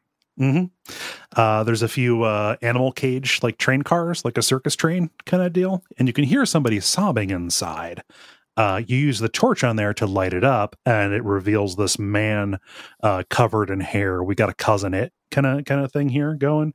Wait, is it cousin it who's the hairy one, or is it the thing is the hand, right? The thing is the hand. Cousin it is the hairy guy. Furry. Yeah. Gotcha. With the hat. There we go. And this is Rota, referring to Norse mythology, like a rat man kind of guy. Also, referring to a wheel. And he's angry. He does not want to be seen or to see. And he is sobbing because they took inside Rota away. This child was taken from him, and now he's just an empty shell full of money. Yes. Which could refer to like, oh, my child was, he grew up and sold out, or it could literally be this rat that had coins in it. And we find, it's the rat. You use the torch on it and it says Rota is its name, and you take its spirit. And then you just hand over the rat skin. Yeah, here's some skin. My boy, look what they've done to my boy. With that torch, you can take that soul from anything that died. Basically, you get an achievement, which I got accidentally by just taking all the souls you can. Yeah. Just because I didn't know how many I would need. I was like, it seems handy. I didn't realize I was doing an evil thing, but the achievement seemed to implicate I was. Only some of them are constructs of my mind. So some of them are fine with it. Others are, like very specifically, they abhor the fact that you interrupted their rest. Yeah. To wake them back up again. They wanted to stay gone. Sucks to be figments of my imagination, I guess. Yeah. Yeah. So, you can ask like, hey, where are we? This is pretty clever. It says a carnival is where flesh rises, which is literally what carnival means. Carn, flesh. And it says a grave is where flesh sings, and here, is somewhere in between. Psychological horror. This is a purgatory or a limbo of sorts. Yes. And a carnival of sorts. Yeah. Carnival boxcars. Boxcars. Rhoda, Etri, and Albric are the metal crafters who cut and burn. Etri, aka E3, has gone the furthest. A mite of a man in a metal box. Yeah. He's one of the ones who made the stream made what she is. Yes. This is like, we machine men, we found this nymph and we made her an imago. You're saying like, oh, I'll tell your name if you give me that rat skin, right? Yeah. And says, oh, it's something like 9 Eve, German for no Eve, or Nineveh, the lake where the lady of the lake lives, or Nineveh, this destroyed Assyrian city. Biblical reference, Jacob, like, okay, there will be a reprieve there, but also Proverbs talking about, the city and the civilization there being like a tub that is draining. Yes. And Arthurian myth as well. Like, it's real hodgepodgey. And again, this is probably around the point where I started getting irked at this. Okay. If I had to guess, like, it's about halfway through, a little bit more than halfway through the game. I was just like, okay, just from bombardment. Yeah, bombardment's definitely there, and I'm like, ooh, I know what Nineveh is. Yeah, I can't truck with that kind of thing. No, that I love and respect you. I can't truck with that kind of thing. Yeah. It plays in. I think the mermaid is definitely this. It's a sympathetic figure. It's also a stand-in. For the woman herself, and the fact that we never learn who Alberic is, and it's straight up implied Alberic doesn't exist. It's just some, a third thing for the stranger to project himself on. Like, oh yeah, Alberic is you. That's another possible name, for yourself. When you do the name thing. Yeah. I just I'm into it. It's a matter of taste. So, Yeah. I liked the mermaid as a character. I just felt like I was being distracted by an unrelated quiz. Unrelated trivia game that I was playing, watching a movie and playing a game on my phone at the same time. Yeah, and I liked that all three of them could possibly be what it is. Not Eve. It is not the Eve to your Adam. It is a stand-in for the woman. Nineveh, the lake. She makes that allusion to the lady at the lake, giving you the blade, etc. Nineveh, destroyed. Drained a bathtub. Something that was there and isn't. All three of them could have possibly applied. But effectively, it's the same thing as we could be the Furies. We could be, the Strange Sisters. We could be the Fates. Could be three hags. Yeah. The dark thing appears and kills Rhoda. You go to the surface and give the mermaid her name, so she sharpens the dagger and then dies. Yes. And then with this, we can go down to the glowing root knot that is at the down by where Rhoda was, and the woman isn't inside there, but it does contain her glowing hair that is made of gold. That will be important because it will be material for Atri to use. Yeah, to build wings. We get a vision of the woman on this knotted, fleshy platform of bone, full of these holes and crawling spiders and bugs. Yeah, grody. With the sharpened dagger, we can go and widen the hole in the circus tent and get inside here. This was to do this, I needed a hint because I'd forgotten that this was here and I'd already gotten a thing. You'd already used this. Yeah. I already used it. Like it kind of violated the key and lock principle of escape room and puzzle design stuff to me. I ended up using the hint thing and they're like, aren't you at least a little bit curious as to what's in that tent? And just a really like, you fucking moron. Way, and I'm like, a really important plot object was in the tent. I grabbed it. Yeah. Like I was curious. I did the thing, man. I gave it to Cousin It. Yeah. Like, what are you talking about, Q? But really, you go in there and the attraction inside this tent is the teratoma. This thing looks great. It is this horrible like organ, this heart-shaped organ kind of thing with arms and legs coming out of it instead of veins and arteries. Yeah. Beautiful. And I also love that it's here. It has like it's the main attraction, but there's nothing in the stands. Nobody is here for this awful thing. For it. Yeah. Empty chairs facing a thing is one of my, that's a big Elden Ring trick. Like I love just a gallery of empty chairs. Yeah, looking at something. Do we need to tell people what a teratoma is? It's one of those tumors that could have like fingernails and eyes and hair and stuff. Yeah, they're no good. Yeah, it's not. You don't want them. Yeah. If you find a freestanding one, go the other way. Yeah. Except here, you can get closer and see that it is not just unpleasant at a distance. Up close, the entire thing. It's a little bit like a what's the berserk thing? The Baylet. Yeah, it's kind of like a baylet. It's covered with orifices, but not like, eyes and mouths and noses. It's a bunch of vaginas. There's like an eye in the center. There's some mouths, anuses all around. And again, similar to the lights out thing, I cannot describe the laugh out loud and without being too harsh, laughing at this game, not really with it, that what you do with these is you play Simon. I overthought it when I first played it because it wants me to touch it is what your character says, and just like, okay, well, obviously don't because you're going to get eaten. And, I messed around with it anyway. And like, I was overthinking it, thinking that it was going to be anything but Simon.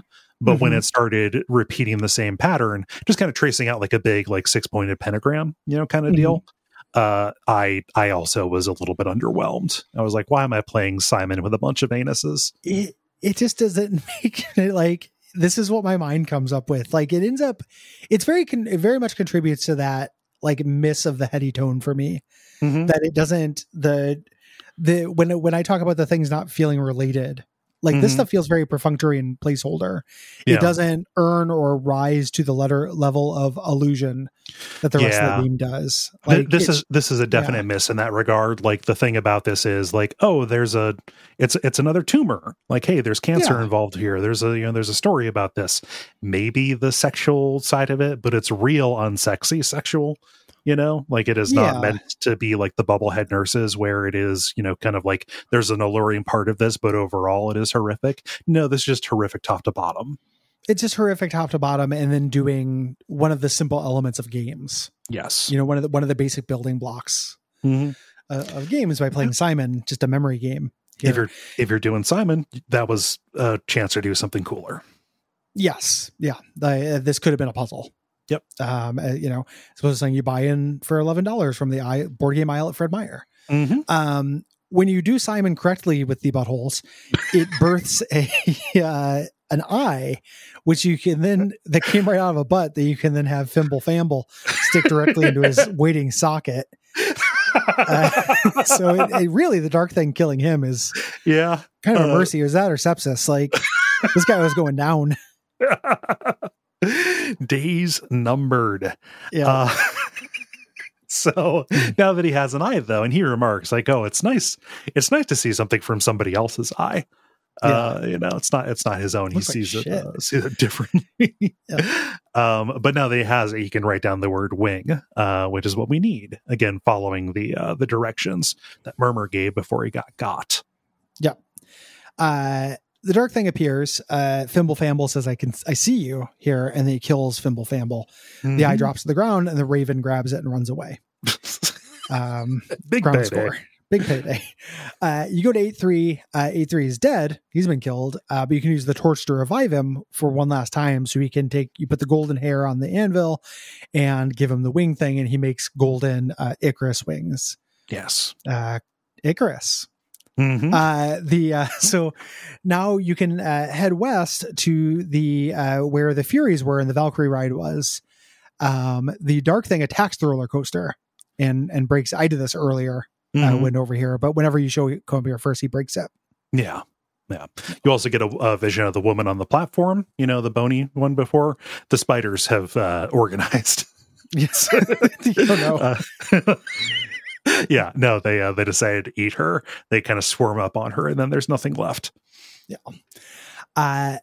The dark thing, burns this platform, burns out the motor of the Valkyrie ride.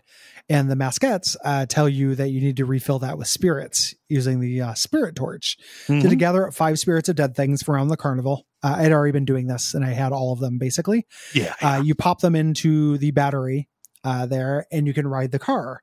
Mm-hmm. The dark thing kills the mascots. Of course. There. But the car can only go so far, and then it stops because there's a big gap in the tracks. Yeah. There. And you need the wings to cross it. You can also just jump off too if you want. Yeah, that's why I went here way before this and ended up jumping off. Because again, you don't, part of the dark side of there's no downside to death, but death can sometimes advance the story, is that death then becomes part of your vocabulary of throwing things against the wall. It's your checklist. Yeah. Like you in adventure games, even the best ones, I find come down at some point to just trying stuff. Mm-hmm.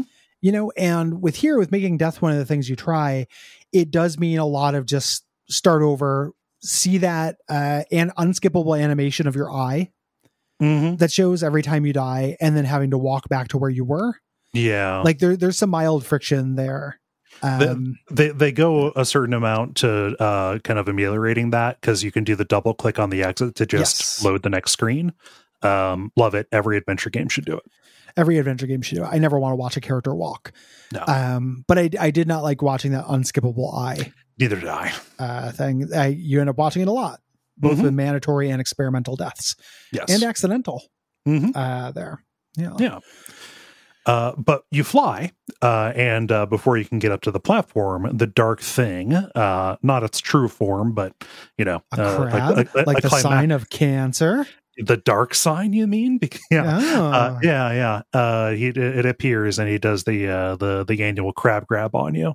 The Hendren real heads will know. Yeah. But you bet you weren't expecting that today. No. Well done. Good crab grab pull. Yeah. So it grabs you and starts kind of slowly moving you towards its mouth. It's doing "Here Comes the Airplane" on itself. It's "Here Comes the Airplaning" you. You have to use the acid on its claw, so it'll drop you. Then you use it uses its injured claw to guard its mouth. So you use the torch to blind it, and then you throw the knife directly into its waiting eye maw thing. Yeah. Which then shrieks and dissolves all of your stuff before dissolving itself, and you wake up in the alternate version of Strangeland, Deadland.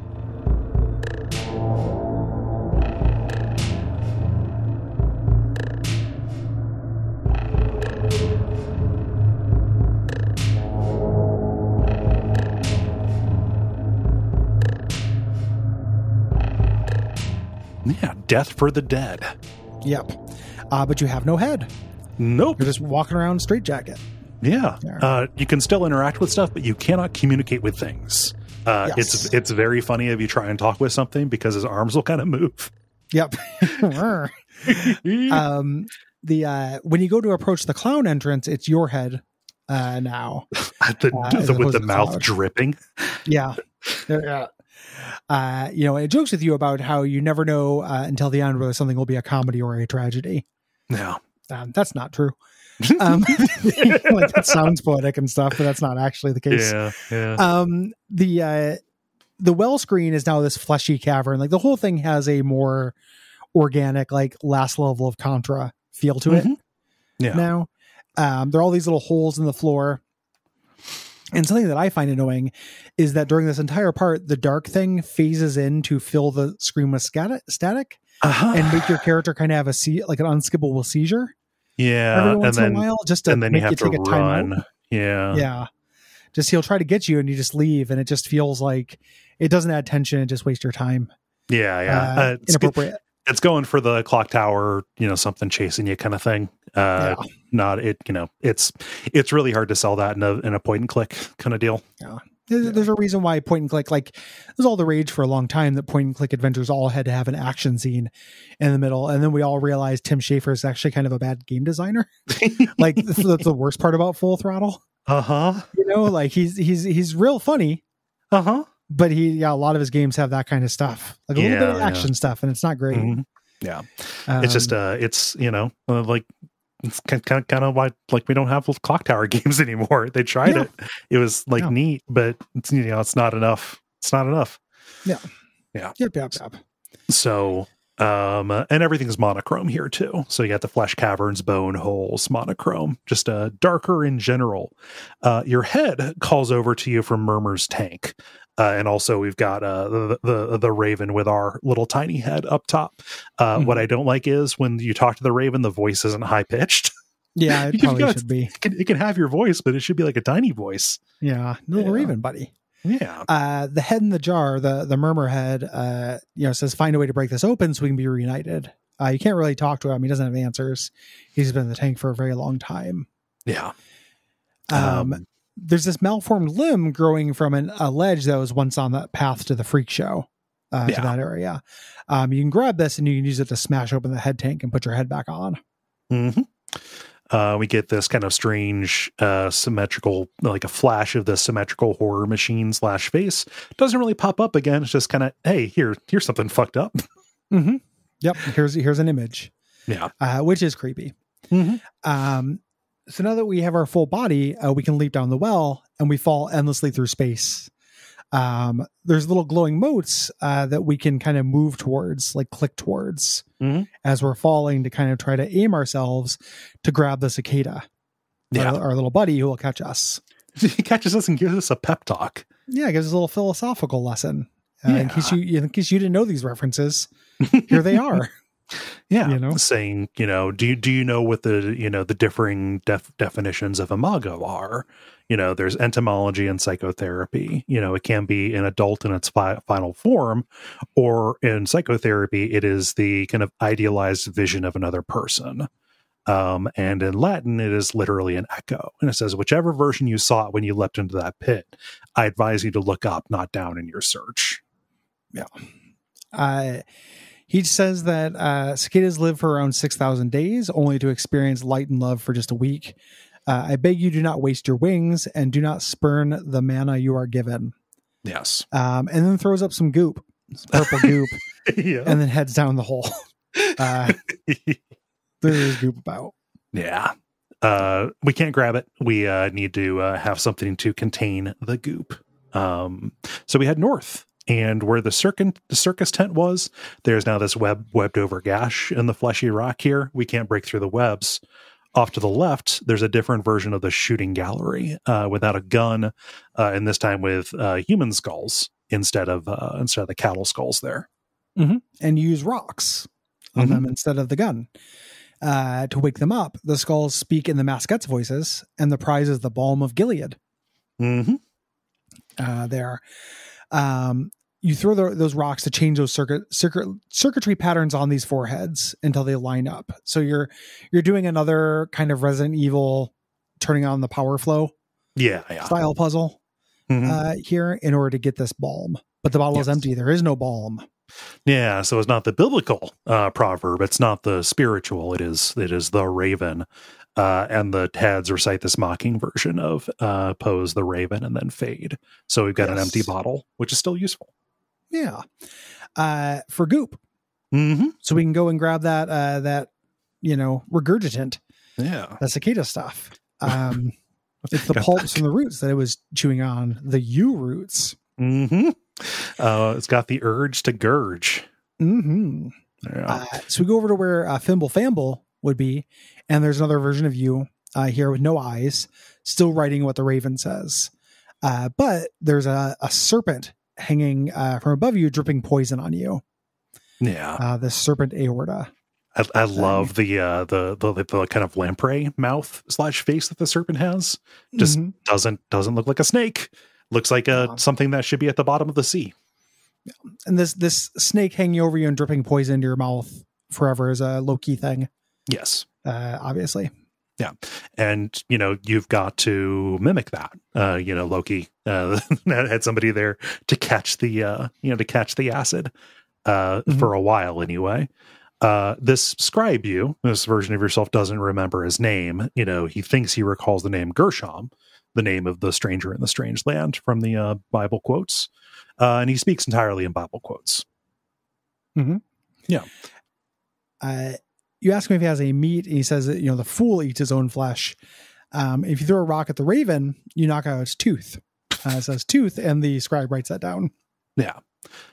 Which serves as a work order for heading west, the new 8-3, which is this awesome, big gape-mouthed skull on this melted and warped platform. The mouth, something that I love in Giger, and it's also, especially a hallmark of Beksinski, that kind of visual thing where stuff ultimately takes on this layered and flaky kind of material appearance, where everything kind of looks like it's rotting paper or like rotting frayed edges of a book kind of deal. You got that going on with the mouth here in a big bad way. Yeah, it's also the thing that skin does when you're dying. Oh yeah. That is crepey. Yeah, is your flesh. It's one of my very, very first memories of being around somebody who was dying. Yeah. And just really, really stuck with me for eternity. That feels like dry paper over a wet sponge. I'll literally never forget that sensation. Yep. Yeah. My parents should have protected me from this for a while. Yeah. That'd give me a heads up. Yeah. Yeah.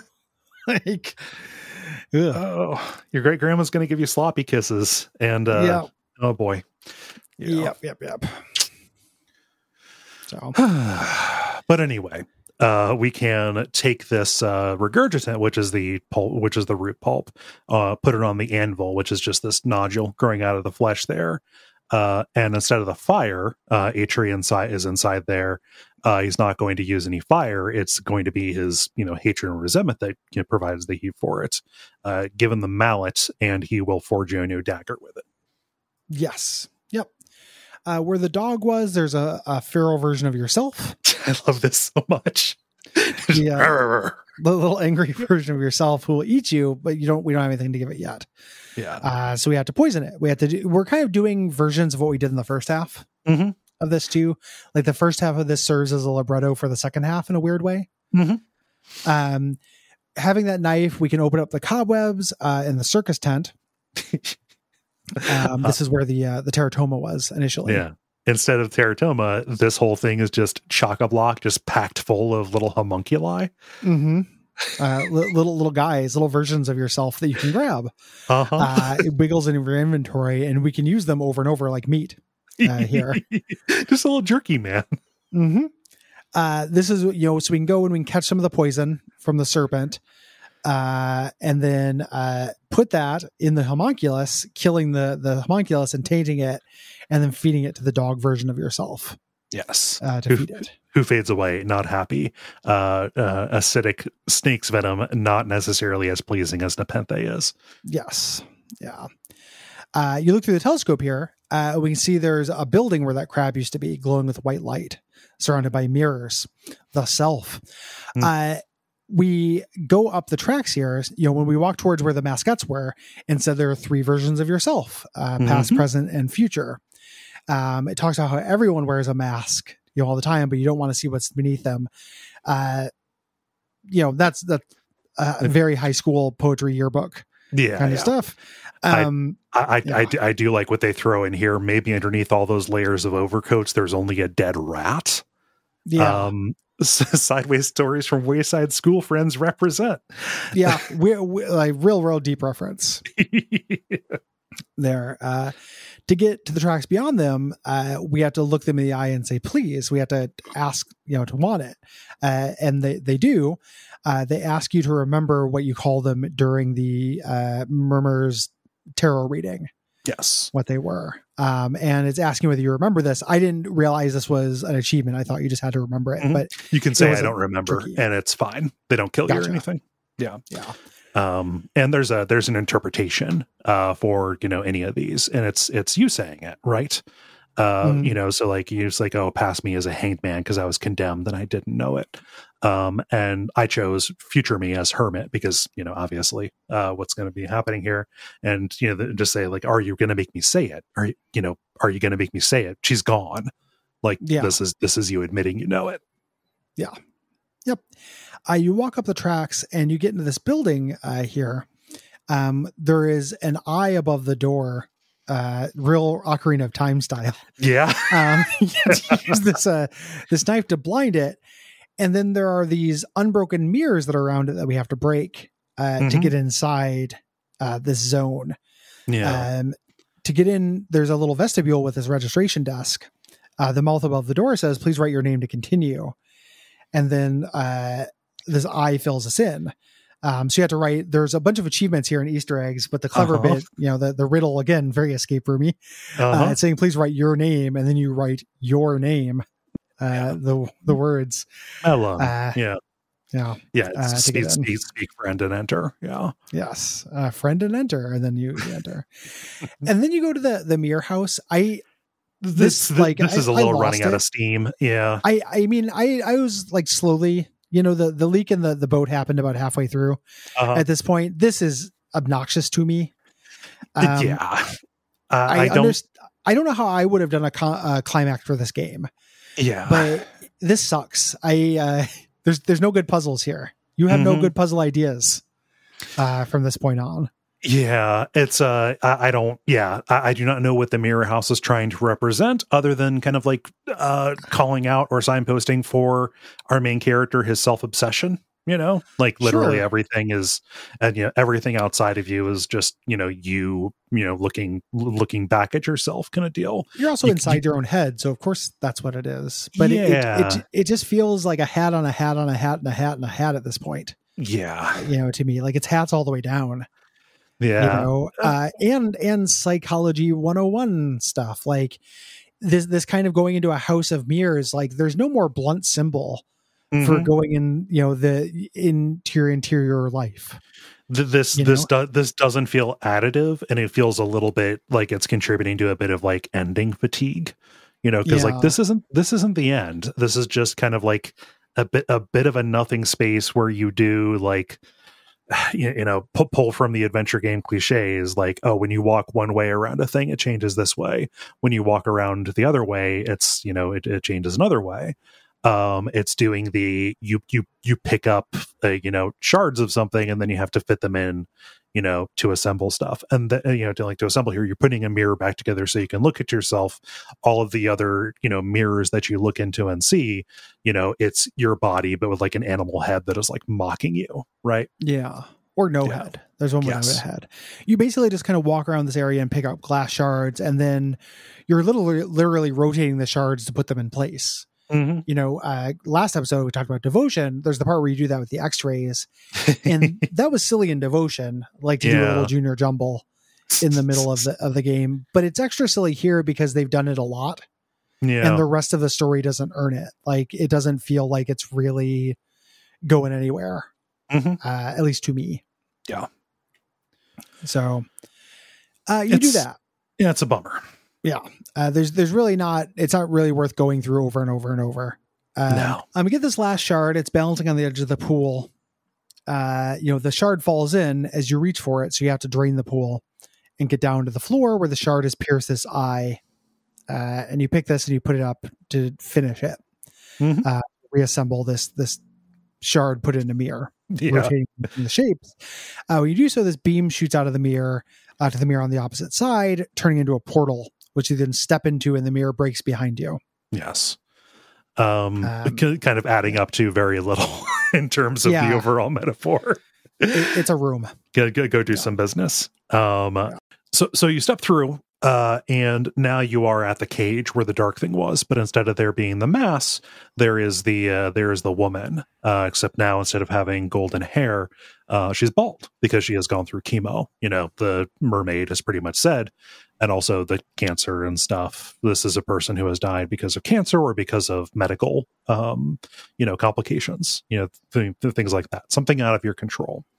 And when you go to embrace her, you get this telephone ringing that's happening from out of nowhere. It's, in your head. And then you grasp your head and vomit, creating this other version of yourself with the dark thing for a head, the shadow. Yep. And he says this has always been his favorite part and kind of lays into you. Like, again, calling back that you've done this a bunch of times. Like, we're only seeing the last loop. Yes. The perfect loop. Take a good look at the setting that you made for a little escapade. You knew life was nothing but a carnival game rigged from the start. You knew you couldn't win. It was just a matter of how much you would lose before you realized it was time to quit. Yes. And then the shriek starts, and the dark thing pierces you, sending you back to Strangeland. So you're out of Deadland now, and you're at the foot of the Valkyrie. And this is doing the Monkey Island 2 LeChuck's Revenge kind of deal, where somebody is coming in and, killing you. But you have to do something with the limited time that you have on these screens that you're going to be cycling through to get the items that you need to ultimately thwart him. Yes. Yeah. The dark thing talks to you. It says it's always been in your head behind you. The black dog, and we see the black dog, but we fed it and it got as big as the sun, and now there's nowhere to run. Yeah. We've fed the worst part of ourselves, our dark impulses. Yes. Every time it kills you, you cycle this other place, as you mentioned. And as you go through, you're making a grappling hook to grab the wings from the Valkyrie sign and use them to get across the gap. Yes. And you get up there, and you are embracing the woman who now has golden brilliant hair now that you're out of Deadland, and the shadow gets up there behind you, gets to the cage, and it says, and we get to see his face, which is really fucked up. No eyes, crying black tears. There's no nose. It's just the skeleton nostrils. The most disturbing part of the skull. To me. Oh yeah. The mouth is this wide open quivering gash that is seeping out this black smoke as it's talking to you, saying, "There's no dark thing, you liar." And he says with contempt, all this is just an evasion. You're just trying to forget that she is dead. You can't talk your way out of that. You can't cut your way out of that. It says, "I'm your mirror," saying like all this, like you're trying to find solutions to this, but there is no solution. Yeah. So this is our ending choice. Basically, we can choose to either resign or reject, to this thing. I rejected the thingy, but you resign. That's what, the notes here will follow that. But different things happen. Again, this is the ending Tron 3000, Human Revolution thing. Yeah. If you resign, the woman says, he's saying facts, but a mirror can show a dim reflection at best.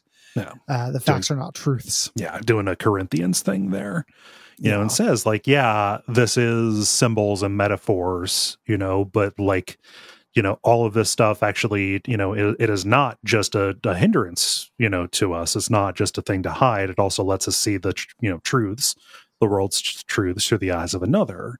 and says yeah, you were following this light, but I'm not here. Like, this is you made that. This light is inside you, and you can find it again. And it pulls the line. If all you see is darkness, you may in fact be the light for somebody else. That kind of thing. And this item appears in your inventory. This like orb. a pep talk. Yeah. Gives you this orb of lightness. Yeah. Don't be so hard on yourself, creator of Strangeland. Here at the end. Yeah. That actually, so the reject accept isn't the ending, Tron. Okay. This happens regardless of which. You get this orb in your inventory when she tells you this. And says you need to learn to fly again, move on. The shadow says that's contemptible. You cannot do that. Out there where you'd fly to is what you're running from. That's a truth they'll cut you with a knife, and you are presented with your ending, Tron. You have the knife, the orb, and the woman, the shadow. You can jump off the ledge at the back. You can stab yourself. You can try to stab the shadow. Those will all kill you. And you get the dark ending, which is the clown telling a joke, implying that you're just going to start again. Instead, you use the hope orb that the woman gave you, and the shadow dissipates. Allowing you to move on with your life. Yes, the woman kisses you, and you grow these golden wings, and then fly up into the void as Strangeland below you kind of disintegrates. You no longer need it, and we get this, fade to white. So what's happened here. The stranger, he didn't kill his wife or this woman who was important to him. Instead, he it destroyed him. He considered himself to be responsible as all of this stuff happened and built up around him. And the dark thing wasn't the cancer. That ultimately wasn't the problem for him. It was his approach, his perspective. It was his depression or self-loathing, any of that was ultimately the torture. That was the thing that was eating at him, that he conceptualized as something outside of him that was eating at somebody else. Yes. Yeah. And now, because she's told you to move on and you're the light for other people, you grow wings and move on with the rest of your life. Yeah. Not subtle. Yeah. Not subtle. And then you that's credits. A very sweet in memoriam, for 3 of the dev relatives, including the grandparents who were the inspiration for this. And also, because this was a COVID game, and all those and all that we lost in this long, lonely year, which is sweet. Yeah. Thinking about the ending of this, and then having played The Evil Within 2 since beat this, really underlines a little bit of where this falls flat for me. In addition, moving on after the death of a loved one is obviously the right thing to do. Yes. It's such a conventional and rote message that it doesn't end up, if that's what I meant when I said it felt like it doesn't add up to anything.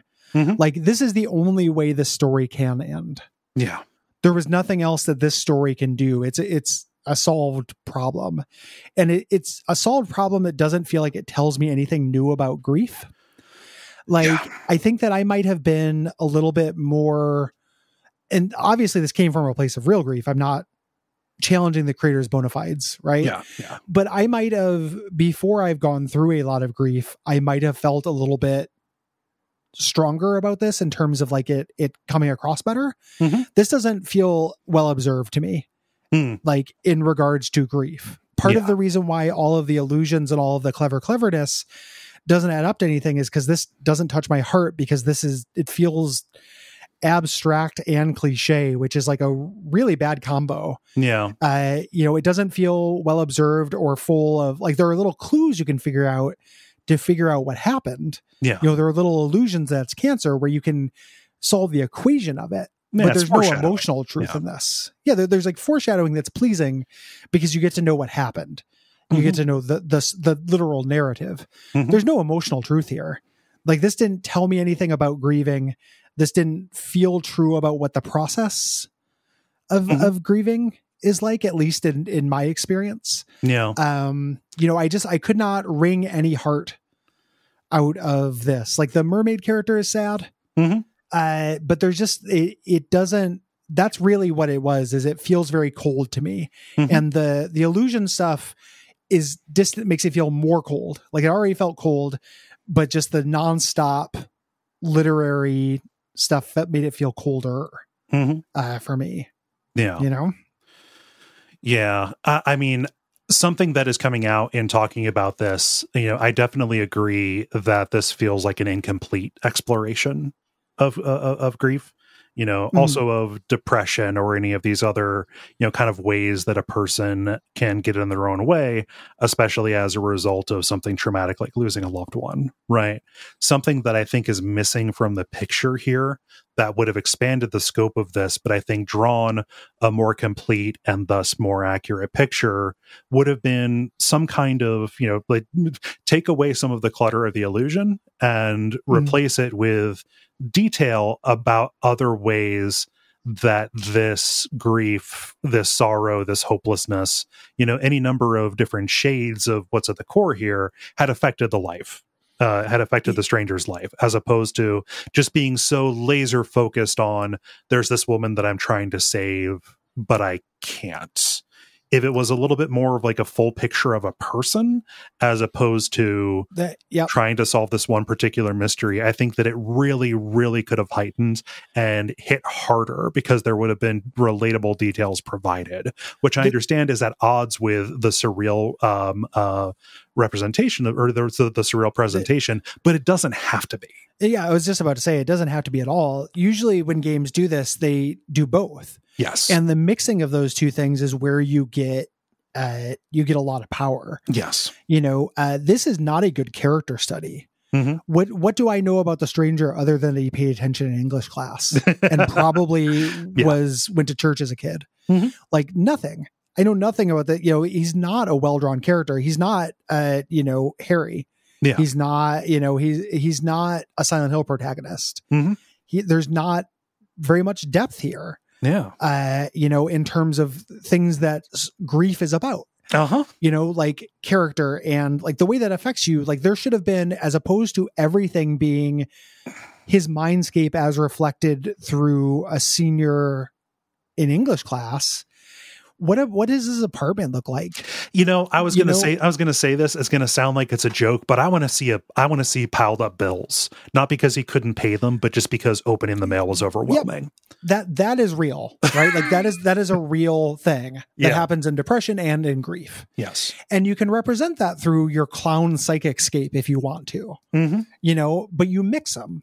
Yeah. And it's a weird thing. Like, it's didn't hold up as well as I wanted it to when we did it, but like Sanitarium does that. Like you go back and forth between the real world and the mind world. Yeah. There's a blending of that. This game never grounds itself in that. And it's so dedicated to being, we're in a freaky mind circus that it's very intentional that it never grounds itself, but I think it suffers immensely for it. Yeah. But it I think that it confuses, it goes so far toward being alien that it ends up being just a little bit alienating, and it like leaves it down to taste whether or not those aesthetic things are going to, provide nourishment for you, or whether it's, just a veneer, whether it's just, a gold foil over top of, something that is, quotidian, something that is ultimately pretty routine. And that is not where you want to live. You don't want to live just in a matter of taste, whether or not these particular tropes or illusions, land for you. The substance kind of needs to be indisputable. As a work, even just on a literary level, like this as a text, it needs to be more successful on that level. If this were a short story I read, I would be annoyed by it. Yeah. Like it's kind of relying on the immersive layer of games being in this environment to do a lot of heavy lifting, to make up for that. If you read this in a book on its own, you'd cast it away. Yeah. You throw it in the garbage. Like, I don't know anything about this. Like, this isn't a story. There's no real human heart in this. I wouldn't say there's no real human heart. I just there's one that you have to go and play Simon with its buttholes, but I'm not going to go that far down the ride with you. But I just mean like you need character to have heart. Like I think you need to have personality, and you have to have lived in detail to have heart. Like I guess it's just operating on an archetypical level. Yeah, that is distancing. He starts the stranger, but he absolutely shouldn't remain a stranger either to himself or to us. It's really, really not served. If we had done this game any other month and it wasn't surrounded by The Evil Within 2 and Devotion, it would come off a lot better, because Devotion is an absolute home run in terms of those, relatable detail. It's heartbreaking in terms of relatable detail. Yes. It's really easy to see yourself in Devotion. Yes. And then The Evil Within 2, the story is just pulp horseshit. Like, move on for us. But there's a fun video game to play. Yeah, there's a really fun, and that game has its flaws in the way those two things interact. For sure. But it's a fun video game. So it's kind of a joy. This is neither. It's both to like a little bit of a degree. Like, it's an okay kind of fun video game. It's got, not really good character, but there's some things that are kind of interesting happening in terms of the plot, and the visuals are really evocative, even as long as you don't stop to think too much about what they evoke beyond cancer.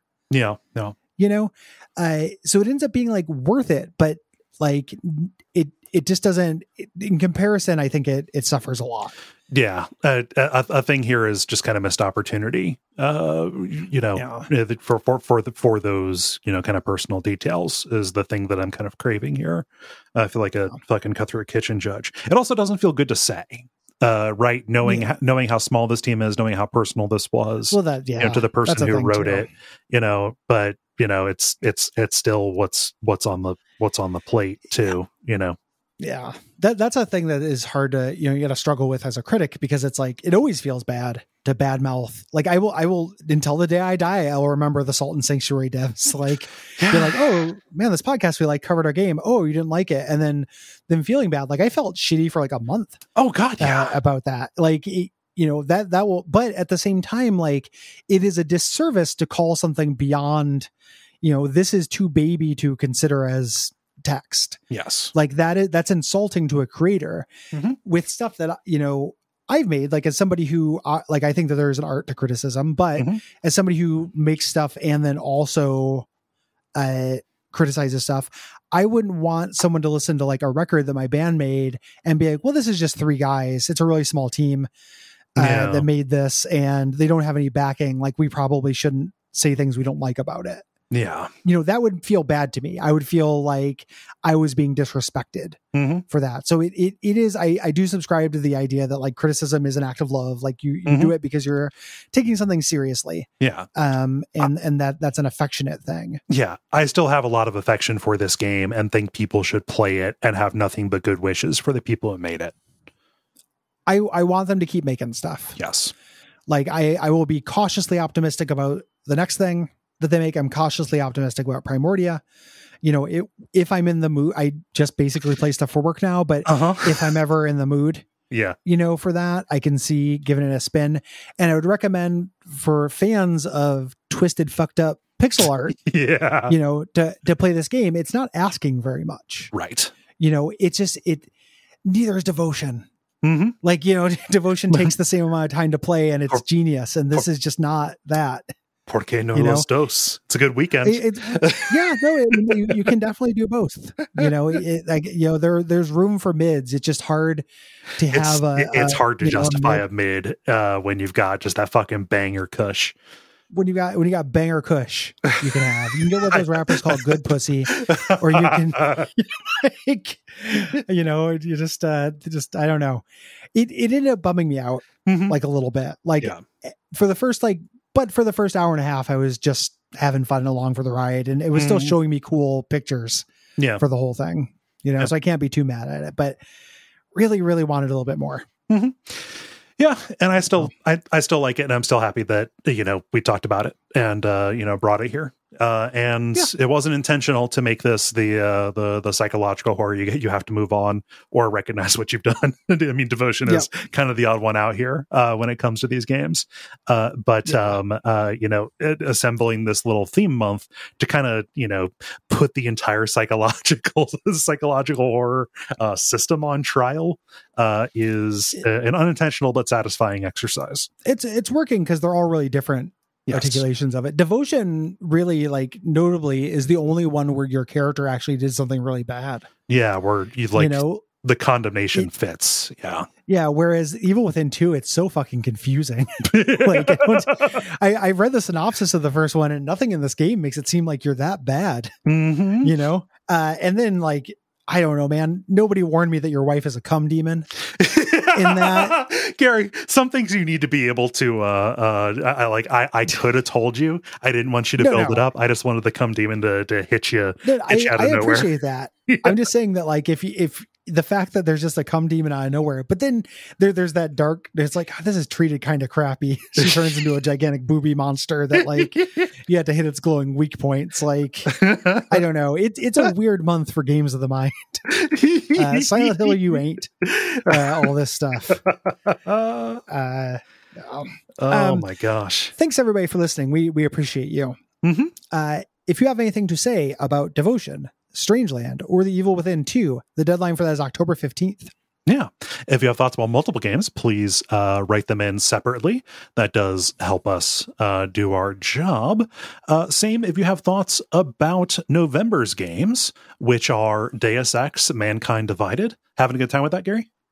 I'm having a great time with it. Nice.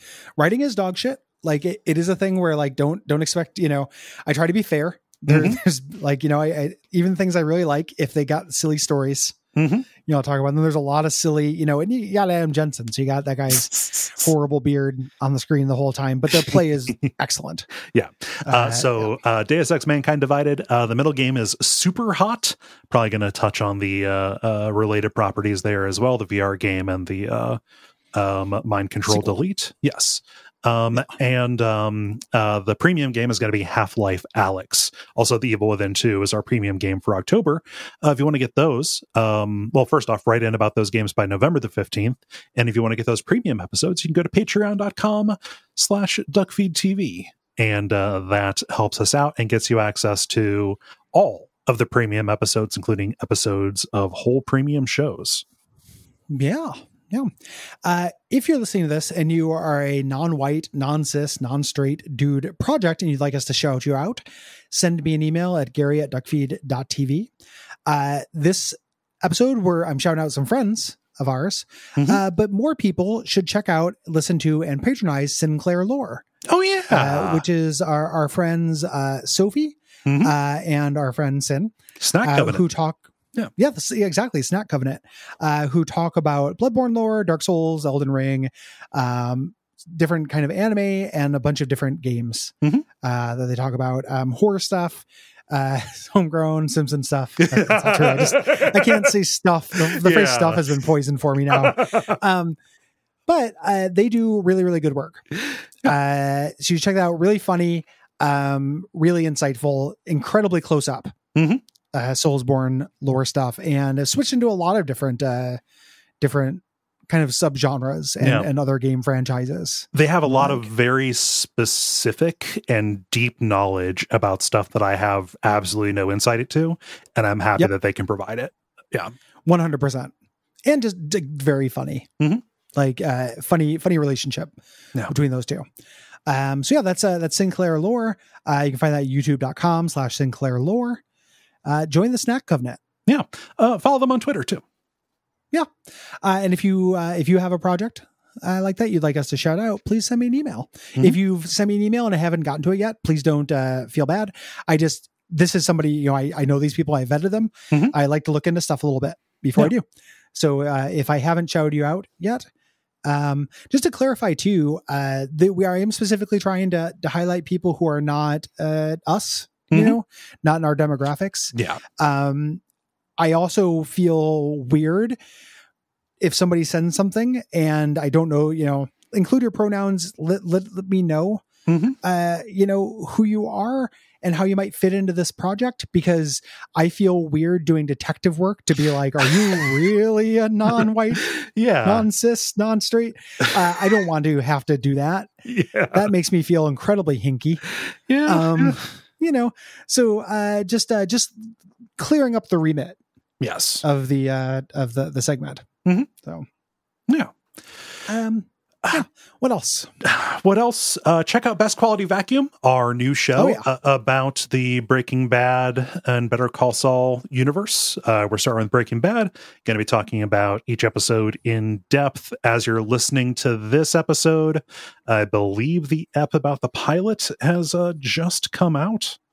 Or no, it came out a week ago. We're in between. But yeah, that's over at bestqualityvacuum.net. Yeah. Catch the fever. Yeah. And until next time, what should they watch out for, Cole? Watch out for self-loathing. Not self-loathing. Get into baking if you want to. Yes. Loaf yourself.